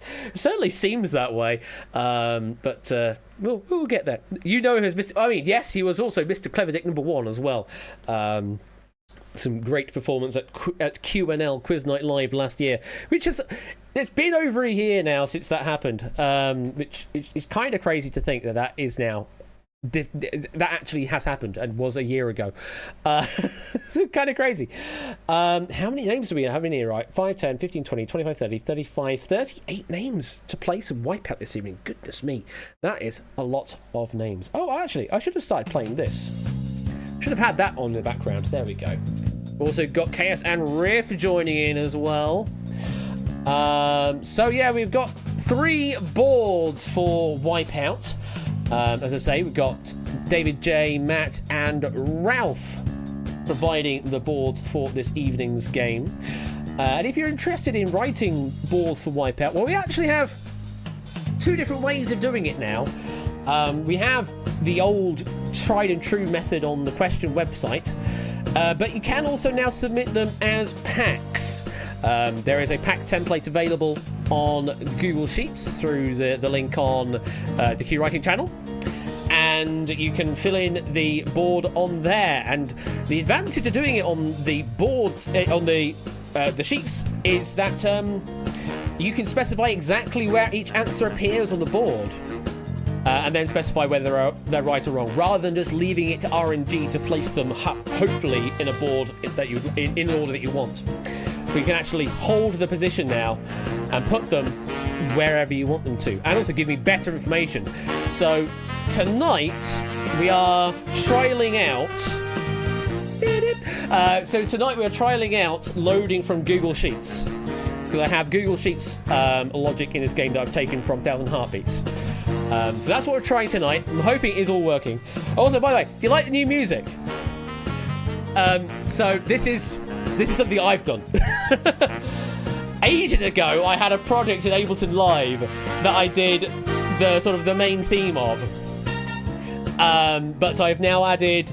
I've sort of gotten the 60 seconds timer music, but I've extended the arrangement of it out now to 3 minutes for the lobby here, because it's always just been a bit kind of like lackluster here, just talking about stuff while it's just completely quiet. So we now have this just going on in the background. Got a lovely baritone saxy there. Bob. Bob.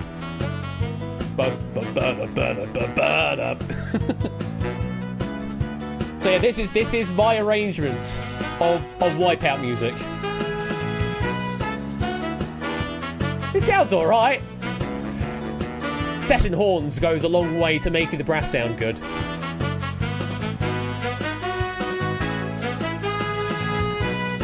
The sforzando crescendo stuff, I love that as well.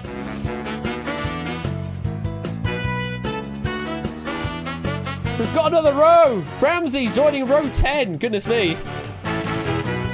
Let's just listen to this for the next hour, says Topper.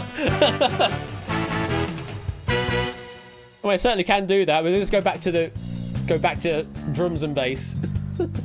What happens when we get to 51 or over? They just don't appear here, but they are added to the game. You could have told me that was the original audio, and you would have believed that. Really? Wow. Okay. I mean, it's close. It's certainly one of the closest arrangements I've done of music in the past. Before this, it would have been The Vault. Did the arrangement of that. I was pretty happy with that, though it's still nowhere near the same as the original. And then before that was 15 to 1, though that was just a direct export from Sibelius.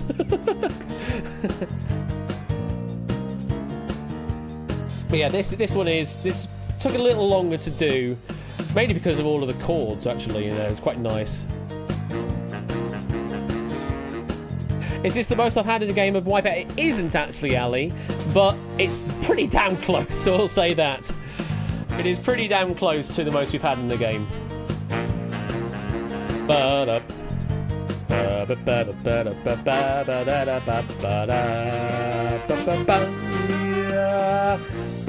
It is missing one thing, though.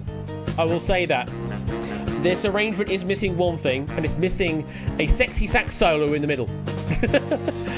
If you listen to the timer music, the 60-second timer music at the end of the Paul Daniels editions of Wipeout, there is a sexy sax solo at about the 40-second to 30-second remaining mark. And I don't have that in mind because I can't write a convincing solo that doesn't sound mechanical. So I may have to actually record my trumpet and do a sexy trumpet solo instead.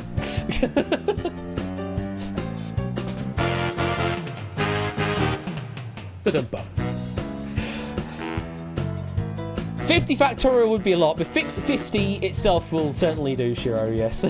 We'll go until the end of this this play of the track. So we've got about 30 odd seconds left on this one, I think. And then we'll get this game underway. BEBF is the room code. And I'm hoping that the Google Sheet stuff all works fine. I did test it earlier and it seemed to load everything correctly. But there's always the option, the potential of things going wrong. Last chance now.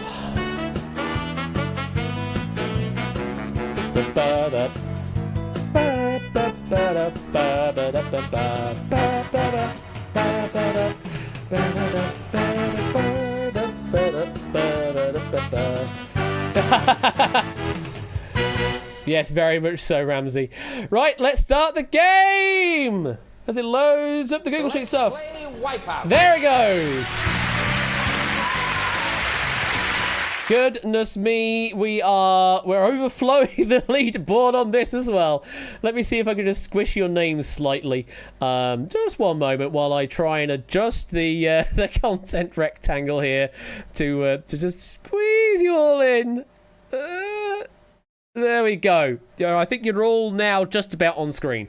Just had to squeeze the names just slightly to get you there. So, let's get on with board number 1. The name's song. Title song. So, any ideas on this one, chat? Any ideas where we're going with this? Matt the Ref has written it, so they've gone a shade of blue, meaning they're the author. They don't get to answer, but they will get 10,000 points at the end of this board. Bond songs and their artists, says Shadow. Well, let's give you some information, shall we? Now, pay attention, 007. Identify the 11 title songs performed in the opening credits sequence for James Bond films, and avoid the wipeouts. It is as simple as that. We're giving you 16 names of films. 11 of them are the titles also of the opening track. 5 of them, though, are not, and those are the wipeouts to avoid. To answer, if you're new here, they will have an answer, a number 1 through 16 on each of the answers. Give me, as a whisper to Quizbot 3000, the numbers that you believe are correct. The more that you get right, the more points that you'll get, though beware, if you get even a single wipeout in your selection, then your final result will be a wipeout. If you're ready, answers are... here we go! And your time starts now.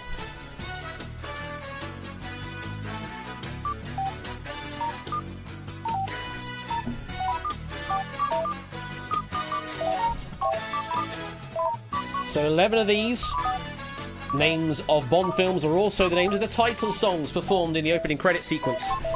But 5 of them are not. 5 wipeouts. 11 right, 5 wrong.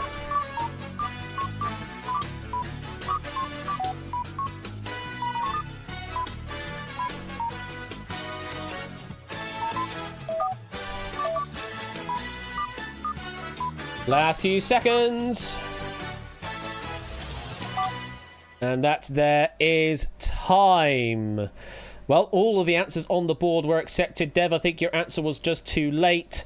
Similarly there, Natakolo, also late answers coming in. So Dev, Mark and Tunatin not getting a single answer on the board. Everybody else, though, getting something on the board. Rahuska going with their patented 11. Ralph also going for 11, though they've also said they could have blown it. Well, let's find out, shall we? Let's start revealing some answers. Let's go to Let the Sky Fall. Yeah, absolutely. Performed by Adele was Skyfall. A great answer to go for. Great answer to start with. This is the end. I forget the rest of the lyrics at this point right now. Next up. Live and let die. I can't sing it that low. Live and let die. Absolutely Live and Let Die. Performed by Paul McCartney and Wings was Live and Let Die. Mickey banking out 1,500. Lingo doing the same. And everybody else still on track. Flyboy just went with a single guess earlier on. It was good enough for 500 points for now.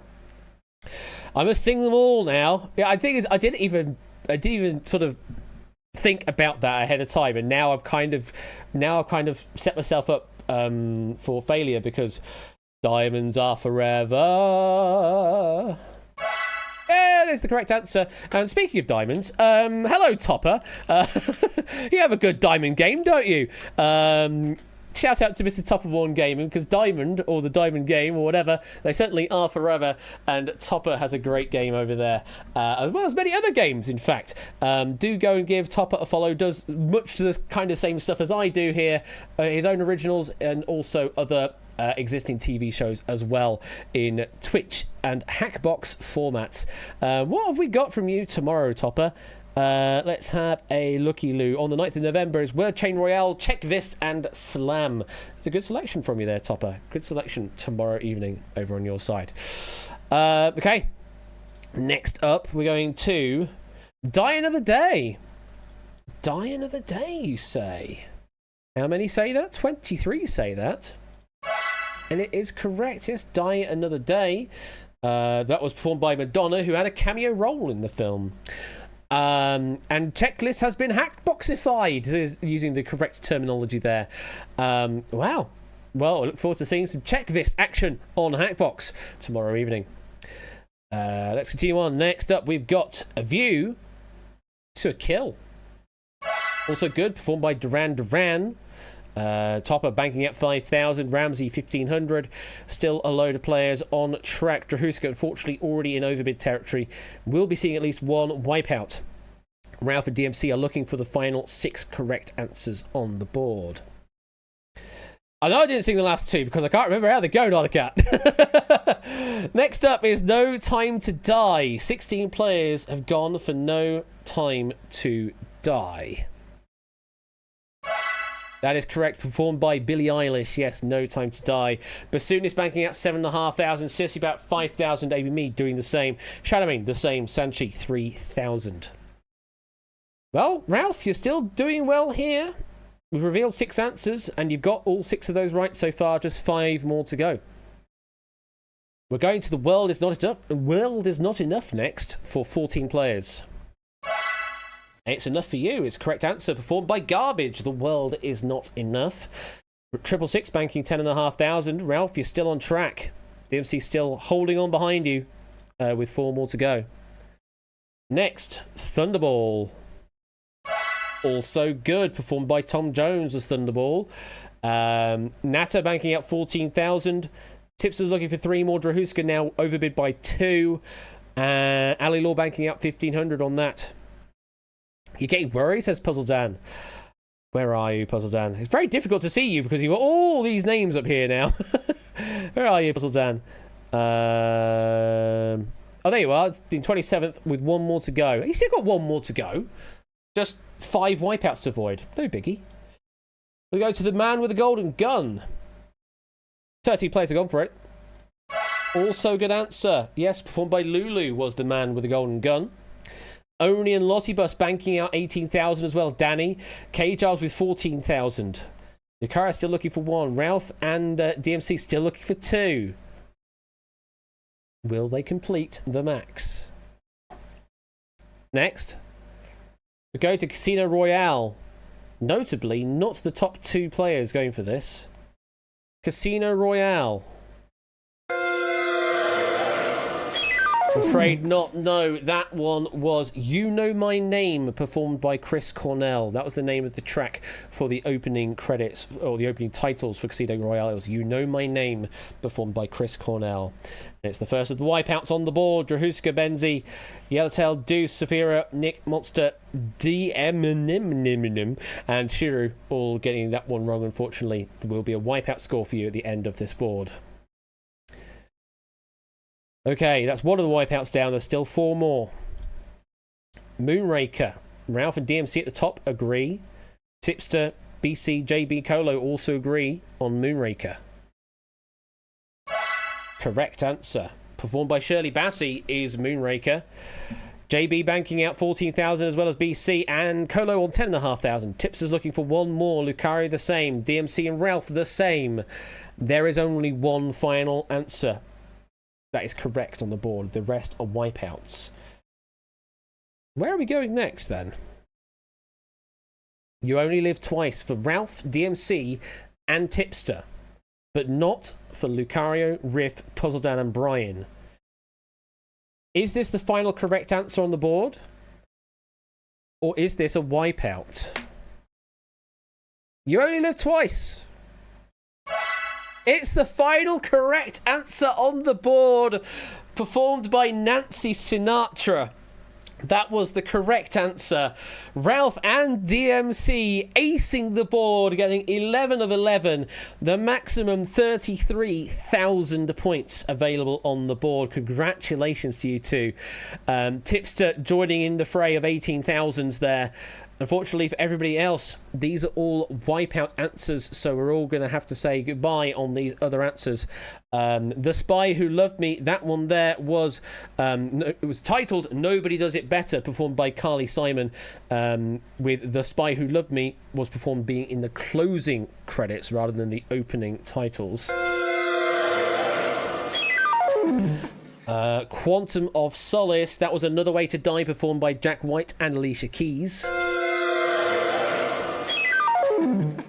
Spectre, that was Writings on the Wall, performed by Sam Smith. And finally, Octopussy was All Time High, performed by Rita Coolidge.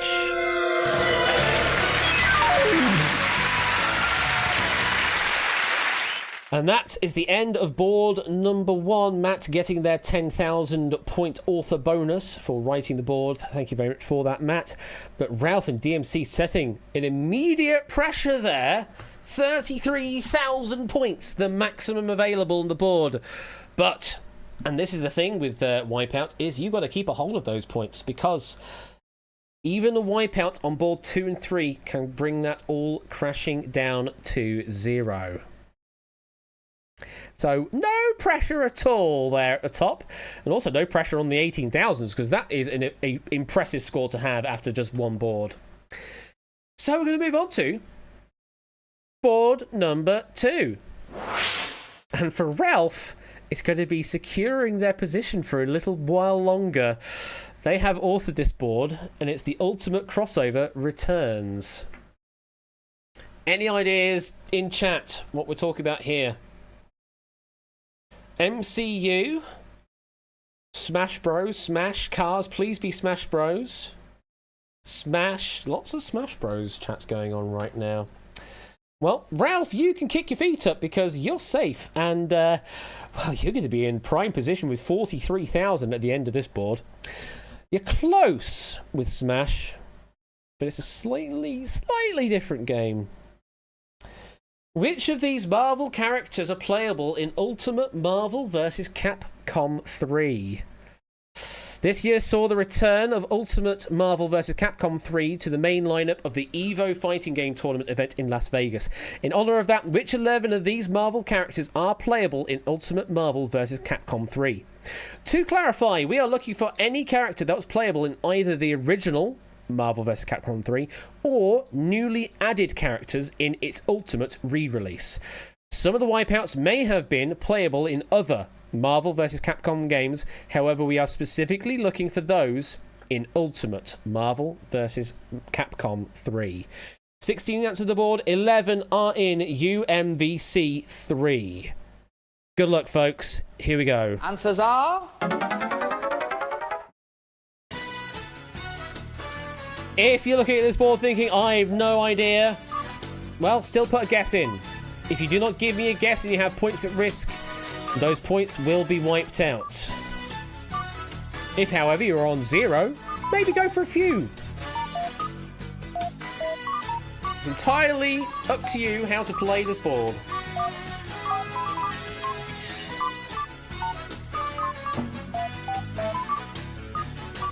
How bold do you dare? 10 seconds. Nata need to give an answer. Poker Joker, Sanchi. 5, 4, 3, 2, 1. There is time. 17, Eep. Unfortunately, that's off the board. All 16 answers on the board were accepted. Sanchi, unfortunately, you had 3,000 at risk and gave me no answer, which means I do have to wipe your score down to 0. I don't know why you've gone for 6 puzzles, Dan. It's entirely your decision. Never played it, so I picked the 10 most recognisable, says Dev. I mean, that's a valid strategy. Lucario has gone very bold here, going with 10. Drahusk has gone with 11 on the board, going with the full whack, seeing how that goes. Nata quite bold with 9 as well. So, let's see how we go. I mean, you picked the 10 most recognisable, Dev, but you actually only got 9 answers in. I was just looking at that. Where's the other 10? There isn't one. Dev went with 9. You must have had a duplicate number in there somewhere or something. Anyway, let's start revealing some answers, shall we? We've got Iron Man. I mean, come on. Iron Man has to be. Right? Right? Yeah, of course.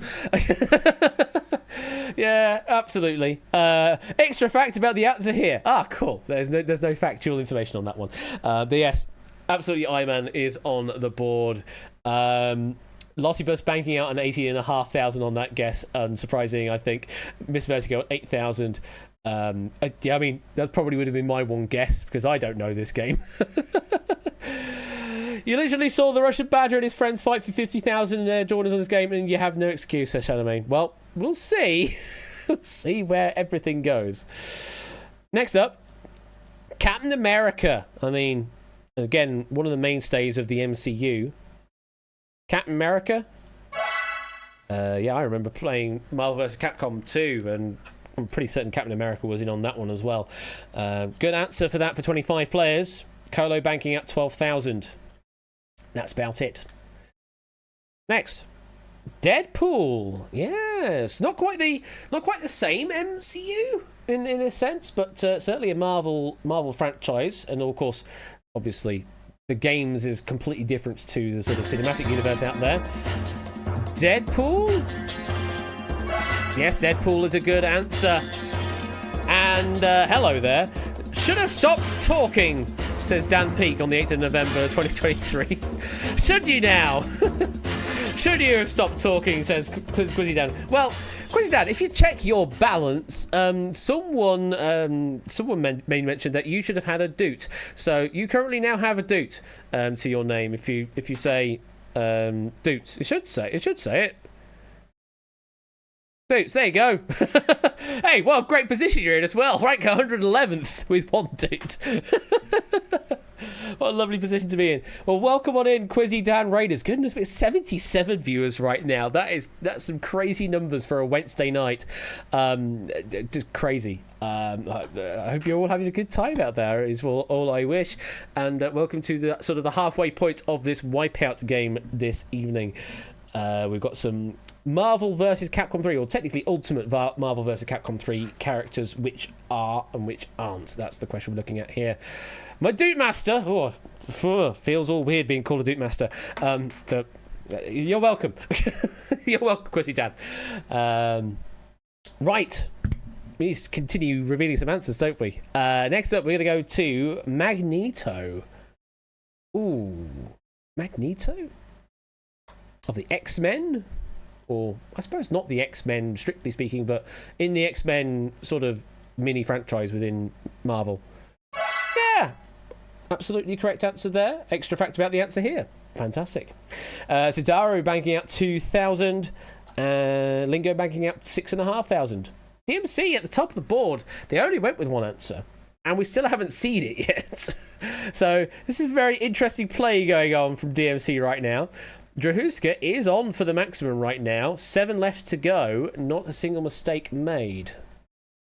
Next, we go to Storm. Now one of the X-Men. Storm. Yes, good answer from Storm. Nothing else to say about that.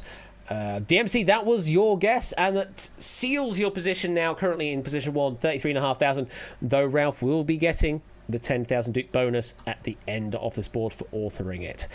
Nata's still looking for 6. Drahuska is still looking for 6. Still on track. Lucario looking for 5 more. Dev doing the same, 5 more. Next up, Captain Marvel. Oh, not many names going here. Only 9 players of our 48 went with Captain Marvel. I'm afraid not. Carol Danvers didn't make her MVC debut until Marvel vs. Capcom Infinite. Not Ultimate Marvel vs. Capcom 3, I'm afraid. So, unfortunately, that there is a wrong answer. Matt's author bonus for board 1 has been wiped out. Flyboy, Matt the Ref, Puzzledan, Yellowtail, Brian, Suddycap, Benzi, Shiru, and Drahuska all wiping out on that answer. Hard luck there. 6 right and 4 wrong left on the board. Next, we're going to Rocket Raccoon of the Guardians of the Galaxy. Rocket Raccoon. Yes, finally we're getting some raccoon representation here for Riff. But is it a right answer? Yes, Rocket Raccoon is a right answer. This Guardians of the Galaxy character was a newcomer to Ultimate Marvel vs. Capcom 3. Very well done. JB's looking for 2 more. Nat is looking for 5 more. Still on track for that. Dev looking for 4 more. Lucario looking for 5 more. Next up, MODOK or Modok is where we're going next, apparently. 8 players have gone for Modok, or how the hell you pronounce it. MODOK. Someone enlighten me, because I actually have no idea about this character. But it's a correct answer. It is a correct answer. No extra information to say, but is correct. Nata's still looking for 4. Lucario's still looking for 4. Anybody else in over territory? No, not a single person in overbid territory right now, which is very interesting to see. Jamie's still looking for 2. Nata is climbing up the ladder, though. Next, Sentinel. Within the X-Men family. Sentinel. Also a good answer. Yes, playable since Marvel vs. Capcom 2. Sentinel did return, complete with the iconic Mango Sentinel alternate colour. Danny Gambit banking out 23,000. Poker Joker 21,500. Nata still looking for 3. Lucario still looking for 3. Dev still looking for 3. Piri Primi, Nick and Deuce now in the danger. Now looking for all the remaining correct answers. You have this as a video game question, says JB. I mean, yes. But also no. Next. Venom. Now you see, this has been part of the storyline of the latest Spider-Man release on PS5. Was it in UMVC3? No. The symbiotes made their most recent playable appearance in Marvel vs. Capcom 2, not 3. So, unfortunately, a wipeout answer there, and Silver Electron, Basudis, Dev, Mark, Nick, Deuce, and Sophia all wiping out on that answer. You said Sentinel, did you? I don't know. I unfortunately don't have all of the logs to say that. But you're still in the game at the moment, JB. You didn't get a wipeout for anything, so it should be all right. 3 right and 3 wrong left on the board. We're going next up to yes, Doctor Strange. 7 players have gone for Dr. Stephen Strange. Is a correct answer. Yes, newly added to Ultimate Marvel vs. Capcom 3 after his nemesis Shuma Gorath was added as DLC in the original. So yes, Doctor Strange, a good answer to go for. Lucario and Piri looking for 2 more. JB still looking for 2. Nata, you know your fate. You are now in Overbrid. Unfortunately, it means he will be wiping out at some point. But a valiant effort, though. Absolutely valiant effort. Next, we're going to Thanos. Nata and Piri have gone for Thanos. And there's the wipeout. Yeah, the Mad Titan was playable in Marvel vs. Capcom 3, but sat out of Marvel vs. Capcom 3 only to return as the main antagonist of Infinite. So it's a wipeout there for Nasapiri, Dev, Nick, Sudicats, Deuce, and Saphira. And you have been snapped away. 2 right, 2 wrong left on the board.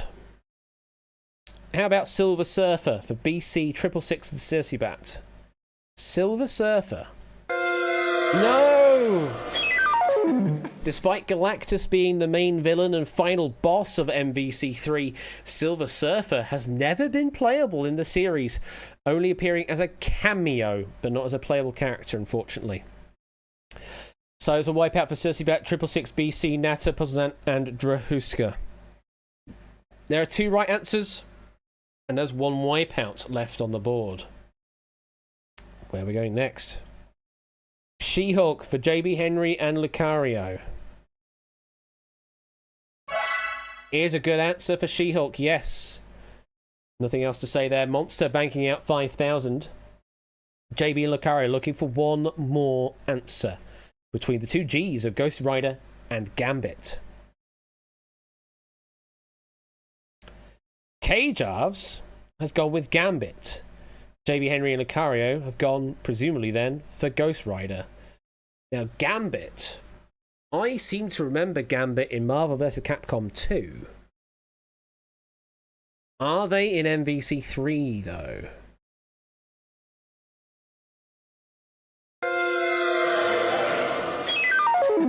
Unfortunately, not in MVC3, yes. His most recent playable appearance was in 2. Hard luck there, K-Jarves. Getting a wipeout along with Mark, Nata, Brian, and Drahuska. Does mean, though, for JB, Lucario, and also Shadowmane, Ghost Rider is the final correct answer on the board.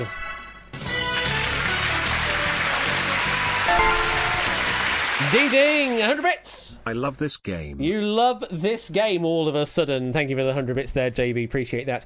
Yes, Ghost Rider is that flaming skull newly added to Ultimate Marvel versus Capcom 3. Put your teeth in, Ashley. So, it is dead split down the middle, yeah. 50-50 with score or wipeout. Ralph at the top with an almost insurmountable looking score of 43,000. That is an immense score. But there's still a board left. Anything can still happen to that. DMC in a strong second, 33,500. JB climbing up to third place, 28,000. Lucario climbing to fourth, 27,500. And you can see the rest of the scores there. Oh boy, is it going to be tight for this final board here. Come on, Green Pay Packers board, says JB. Well, I will tell you, it's David J. Bonicum that has written this final board. So I don't think we're going to be seeing any Green Bay Packers here. Yes, I'm doing wipeout walls now. Nowhere is safe. Nowhere is safe. As we get to... Hey, we've got number 35 all of a sudden, Quizzy Dan. Where's your number 35 ball? Thank you for the 35-month resub, David J. Appreciate that. And yes, this is a David J. wipeout board. Okay, I will leave them out. Don't worry, Chris Dan. Board number 3 is this. Who are you calling chicken? Who are you calling chicken? Any ideas where we're going with this one, folks? Is it cuisine? No, it's not. Any other guesses? Chicken Run characters? It's not that. Either food-related or insults? It's neither of those, really. Back to the Future? No. Just want to appreciate Topper's message. Okay. Phobias? No. Popeye's favourite foods? No. Chicken Little? No. Great Scott? No. Chicken? No. Breeds of chicken? No. Ice chickens? No. Birds? No. Food synonyms? No. Super chicken? No. You're not getting any of it from this. It's not breeds. No, it's not. We could be here a while, very much so, because let me reveal what you're actually having to deal with here. Chicken, quote, was 8th in a list of the 40 commonest nicknames that Britons give each other, published in November of 2023. Find the 11 others that were in that top 40. So we're going to give you 16 names that we affectionately call each other, 11 of them are in the top 40, as taken from a poll of 2,000 British adults by the chocolate company Lily O'Brien's. 5 of them, though, are not in the top 40, and those are your wipeouts. Good luck. If you're ready, here come your answers. Answers are... 45 seconds starts now! So these are all essentially affectionate terms or nicknames that people give each other in general parlance in the UK, as taken from a poll from 2,000 British adults. Remember, if you've got score, you will need to give me at least a bit of 1, otherwise it will be automatically wiped out. It's just sitting here watching the chaos unfold. Yeah, very much so. Last few seconds, get your answers in. 5, 4, 3, 2, 1. That there is time. And every single answer on the board has been accepted. Flyboy and Natter didn't give me an answer, but they're already on 0, so I'm not going to give them a token wipeout because there's no need to. Some of these feel like US nicknames, you say. Well, let's start revealing some answers. We're going to start off with Sunshine. Oh, I like how we're starting the day off with some sunshine here. Ralph and DMC at the top of the board. It's their single sole answer. Same with JB as well. Sunshine. Absolutely a great answer. Though only number 9 on the poll. So there's 8 greater than that. Sunshine was number 9 on the poll. Nick and Drahuska, looks like they're going for the full whack. They are 10 away now. Lucaria at the top of the board. Very interesting, going for 4 answers. Well, let's see how it takes them. Next, we're going to Big Man. Ah, yes, the Big Man. Yes, number 1 on the poll was Big Man. 25 players going the right way there. Lottibus banking out 19,000, and nothing else to be told about that. Next, Kiddo. 24 players go with Kiddo. Yes, Kiddo, correct for Danny Gambit, banking out 24,500, only banking 21,500. Some good scores tonight. Amy 7,000, and that's all told. Lucaria still looking for 2 more answers. Next, we're going to Captain Obvious. I mean, it's surely Captain Obvious. Yes, number 28th in the list, though, so quite low down in the top 40, but is up there. Lingo banking out 7,000. K-Giles on 5,000. Mark on 5 with Shiru. Tadaro on 3,500. Saphira on 3. Suddycat 1,500 banking out. We continue on. We've seen nothing but correct so far. Next, we're going to Spud. Oi, Spud. Yes, we do. Number 3 on the list, would you believe it, that we call each other Spud. Yes, number 3.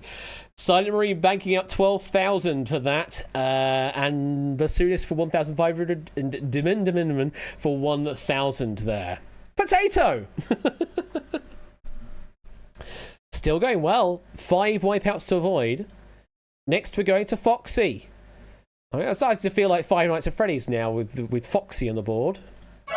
But yeah, Foxy, number 13 on the list. Was a good answer to go for. Well done to 13 players. Tipster banking up 23,500. Ali and Ramsey 10,500. Mr. Vertigo 9,500. Benzie 7,500. KS 3,500. We keep going on. 5 right left on the board. 5 wrong to avoid. And we're going to the G-Man. 10 players have gone for, I don't know, a Half-Life character. G-Man? Afraid not, no. Also, a nickname for an FBI agent is a G-Man, but is not in the top 40, I'm afraid. So there is a wipeout for Cersei Bats, 666, Matt the Ref, Tina Tin, Dev, Nick, Puzzledan, Brian, Deuce, and Drahuska. Hard luck there. We'll be ending your game on a wipeout score. That's one of the wipeouts. There's still 4 left. How about Ginge. I mean, this one feels to me a bit, I don't know, strong. It feels a bit like I would never use the word ginge myself, I don't think. Just feels, I don't know, just feels a bit strong to use as an affectionate term, but is it? It is, yes. It's number 2 on the list to say ginge. Number 2 on the list.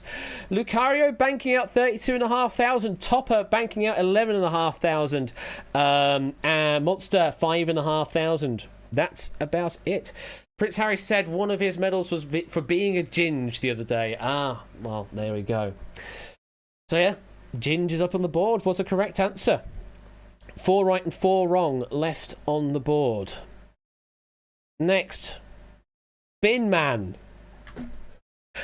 I mean, the bin men are coming tomorrow to collect the bins. Would I ever call someone a bin man? I don't know. Bin man? Number 34 on the list. Number 34 on the list is a binman or bin man. Poke Joker banking out 26,500 on the bin man. Shadowman, you're looking for one more. Colo looking for 2 more. Are you serious? I'm serious. It's on the list. People apparently call each other bin man. Anyway, continue on. Next up, we're going to Moustache Man. Colo and Piri at risk going for Moustache Man. Dev, Nick, Deuce, and Drahuska in the wipeout zone also went with this. Moustache Man. Yes, number 33. More than Bin Man. Moustache Man, a good answer there for Colo. 1 more to go. Piri Prime banking out 10,500. There's still 4 wipeouts on this board. And only 2 correct answers. Bandage Man. No, wait. That's we've got Devil's Plan Season 2. That has now been confirmed. Though that's obviously not Genius Game, but anyway, it's just the opportunity was there. Binman does a lot of trash talking. Oh. Sorry, bad joke. Moustache Man. Moustache Man. Thank you for the 100 bits there, Matt. Appreciate it. Everybody joke has a ruining. Yes. Next up, we're going to Oi, Wikipedia! Shadowmane, Riff, Silver Electron, and BC have gone for Oi, Wikipedia! No, I'm afraid not. While some people might know as much as Wikipedia, it's not in the top 40, I'm afraid. So here's a wipeout answer for Shadowmane, Silver Electron, Riff, BC, Nick, and Drahuska. Hard luck there on that guess. So, that's 2 wipeouts down. There's still 3 up here, surprisingly.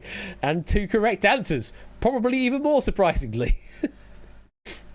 Dave Gorman in an episode about a mate called Mickeypedia. Ah, yes. The Dave Gorman that did all the Google whacking and Modern Life is Goodish stuff. Oi, Wiktionary, conjugate this! God, it sounds so derogatory like that. Next up, Dasher.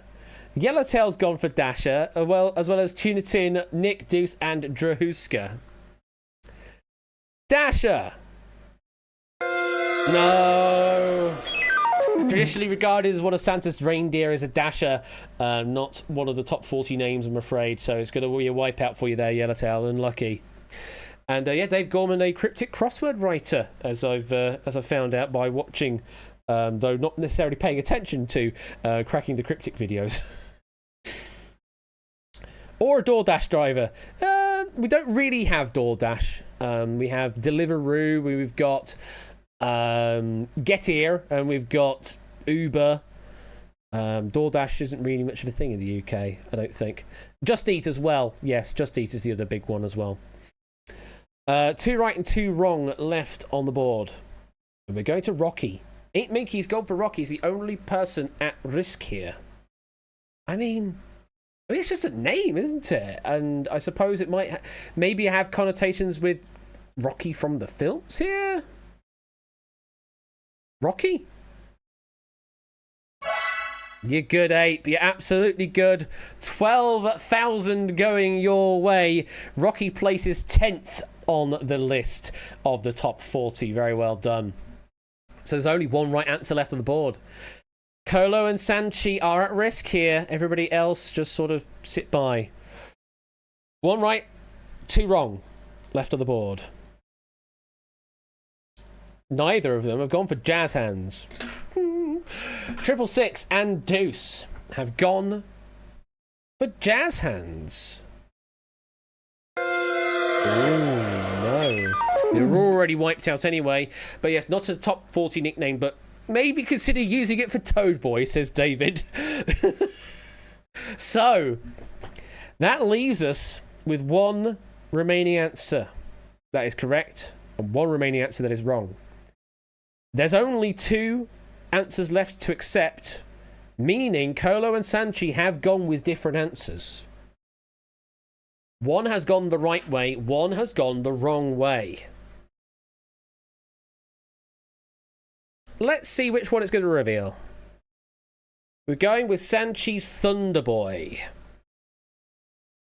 If this is right, Sanchi, then you're going to secure your 7,500 plus your extra for this next correct answer. Otherwise, Colo will be secure with 15,000 plus a bit.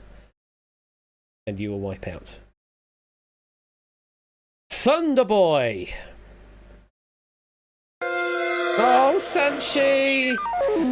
Not a nickname unless you are called Thor, maybe, would be for Thunder Boy. Does mean for Colo, Megatron is number 40 on the top 40 list.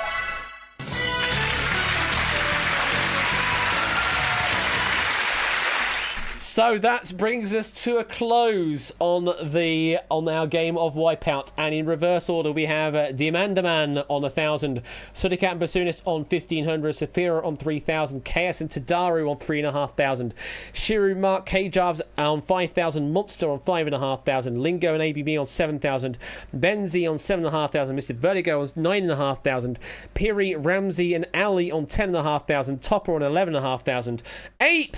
You got points. 12,000 with Silent Marine.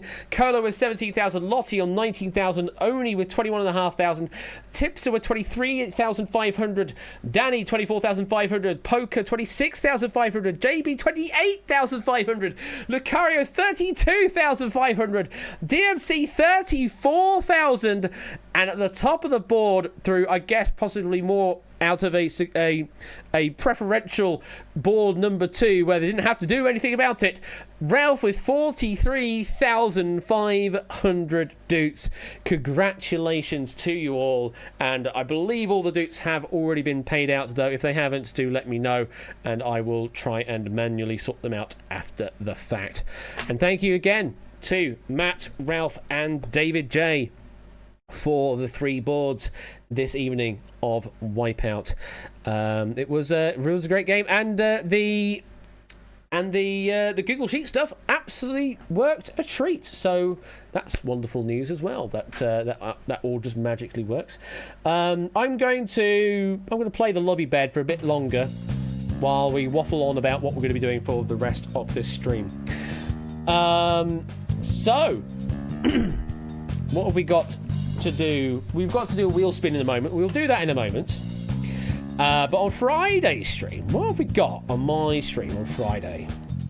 We have got Word Scramble warm-up. We've got 100,000. Oh, we got the 100,000 loot drop. I need to fix that, don't I?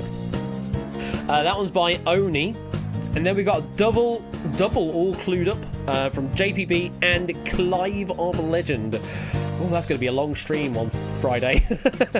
That's going to be a very long stream on Friday, but a lot of fun will be had, hopefully. Word Scramble, 100,000 loot drop, and then a double header, all clued up, JPB and Clive of Legend.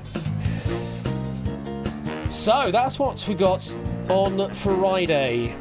And Christmas is coming round the corner very, very soon. Less than a month away, we will be doing Quizmas 2023. Now featuring Mr. Toppy Toppysome as part of the crew. So yes, 16 games of Quizmas, rather than just 12. 16 games over the Quizmas season. All of those will be playing for prizes. 12 days of Quizmas plus VAT. Don't worry, I'm not ready either, Topper. Still too many things to do. I'm not ready either. So, let me bring that music down now because we need to play the wheel music. Wheel spin. I have updated the jackpot up 25,000 because we did land on that before. Here we go. What have we got for tonight? It's a marble race, 20,000. Marble race for 20,000 deuce. So, it's Morbin time. Let's go to Steam. Let's load up marbles on stream once again. As Steam loads up very, very slowly. Do I have an update? That's the question. No, I don't. I can actually just play it this time rather than having to update everything.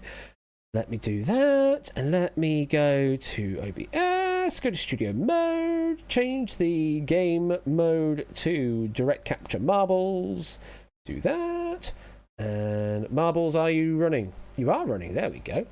Let me go to community maps. We did an only track last time. Let's see. Matt, do you have any tracks for us on here? You do.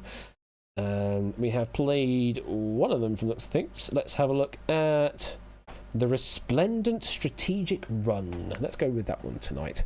So let me load that up. Oh, we're still in Halloween mode apparently. Exclamation mark play to get in on the race. Exclamation mark play, that's all you need to do. And I need to roll some numbers now.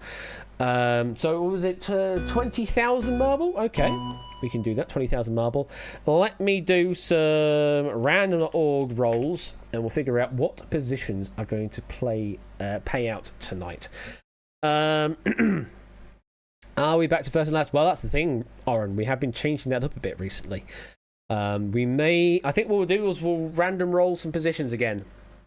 Yeah, we'll random roll some positions again. Toad Song by Idiotape suggestion from Scorecount. That's a good suggestion. What else have we got? Anybody else want to make any suggestions for money? For music? You Bet Challenge music. I still have my version of that kicking around somewhere. I only have about a minute's worth of that. It's not enough to play for this. I need to expand that. Got the Wipeout music. I mean, we've already played that. Exit list theme song. Let's just open up Ableton Live, shall we? Let's just open up Ableton Live, eh? May have spent this stream putting together a very basic version of a Hackbox pseudo setup for people looking into. Okay, nice. Okay, do share that information over on the Discord, Poker, is what I'll say. Speedy Cat from IIDX. Which track should I go for?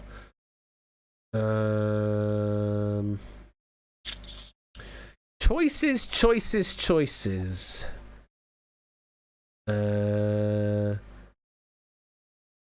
Speedy Cat from IDX. What did I find over the week? Did I find any music myself? No, the last thing I've got liked on YouTube is a Devil Dice track, which we've already played as a warm-up thing. Ridge Racer. We kind of did car racing stuff last time. Not check it out. Extended Millionaire theme. Check it out. Crystal Maze theme. What force field? I don't know now. Baby Park. No, we've done Baby Park before. Piranha Plants on Parade. There won't be a version long enough for that, will there, the Topper? There won't be a version long enough for that. Given how long that particular part of the level is, it's only like a minute long.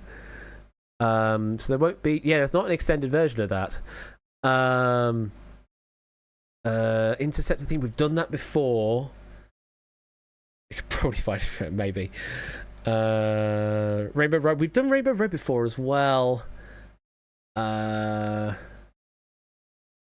we haven't done Fall Guys music in Marbles though. That's a good suggestion, honestly.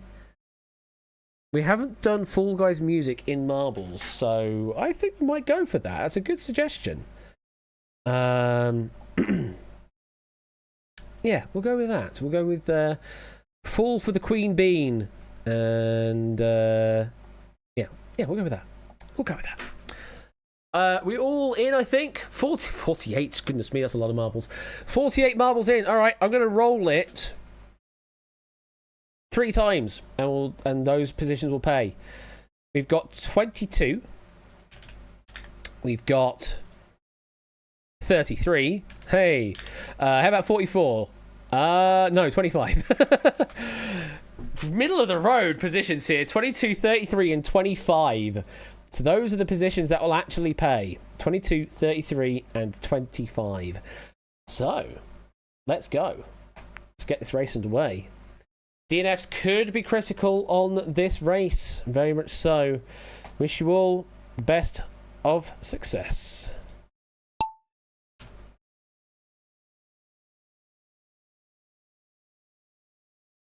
It's a slow rolling start.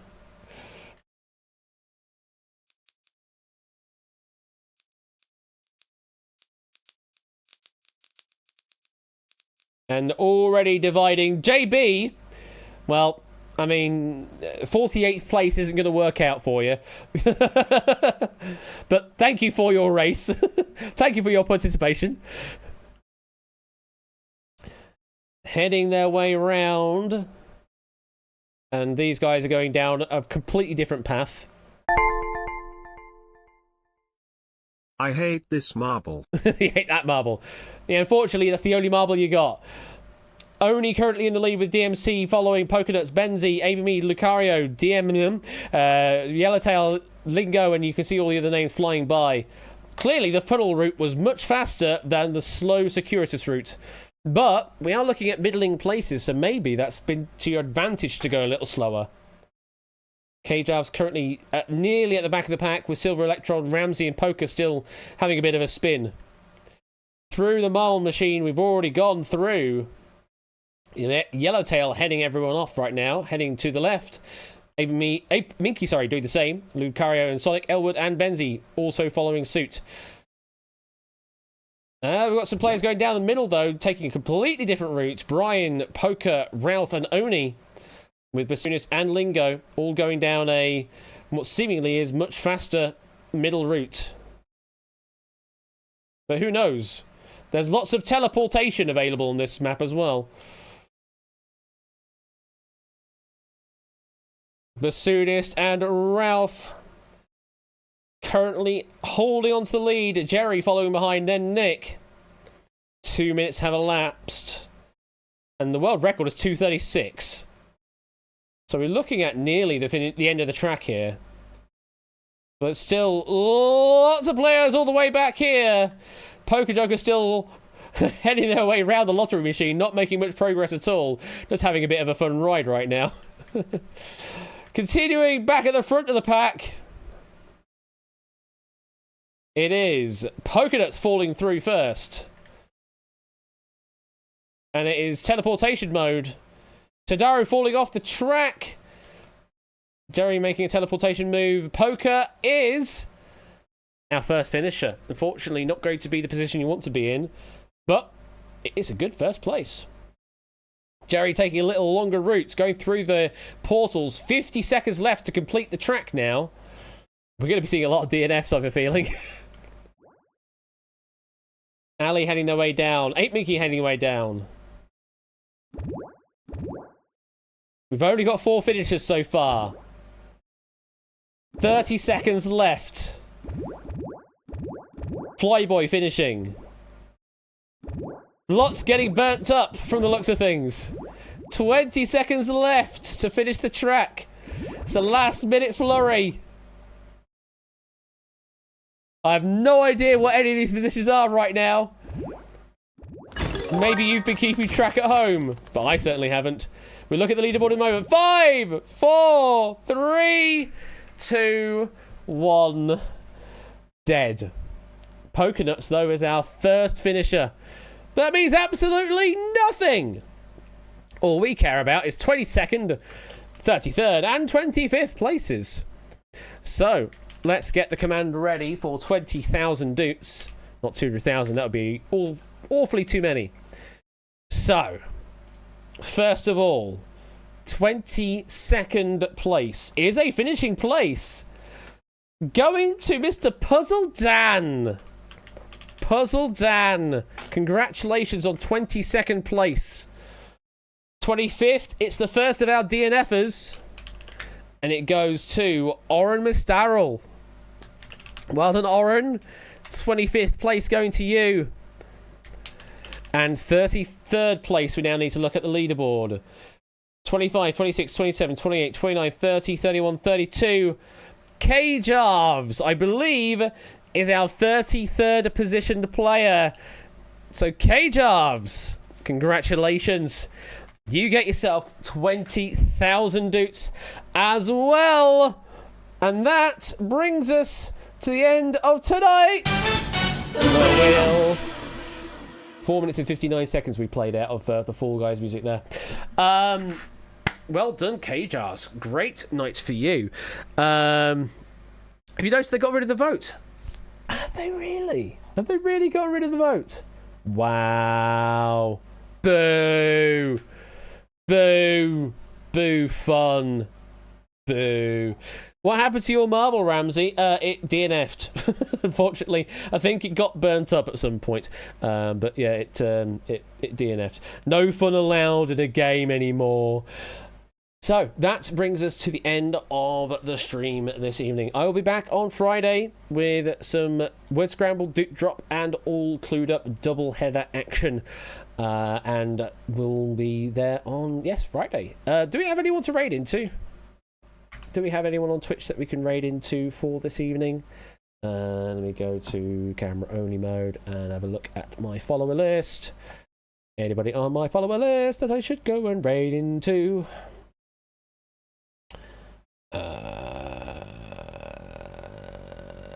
Or alternatively, any suggestions from anyone to raid into? How about quiz show carry? Oh, there's 157 people. We like some quiz, folks. They're probably not going to allow us to raid into, are they? In their infinite wisdom, they might not allow us to raid into. But the nope, it is allowing us. OQL are currently live on stream. So if you want to go and raid into OQL, feel free to do so. In fact, one of the only Connect players is currently on. I think they're doing the reading of the quiz. Yes, OQL has a Twitch. It's a surprise to many people. So go and enjoy some OQL if you want to do some more quizzing at nearly 11 p.m. I'll be back on Friday for other quiz-related content. Take care, and I'll see you soon. Bye! Oh, yes, and keep your hands visible as well.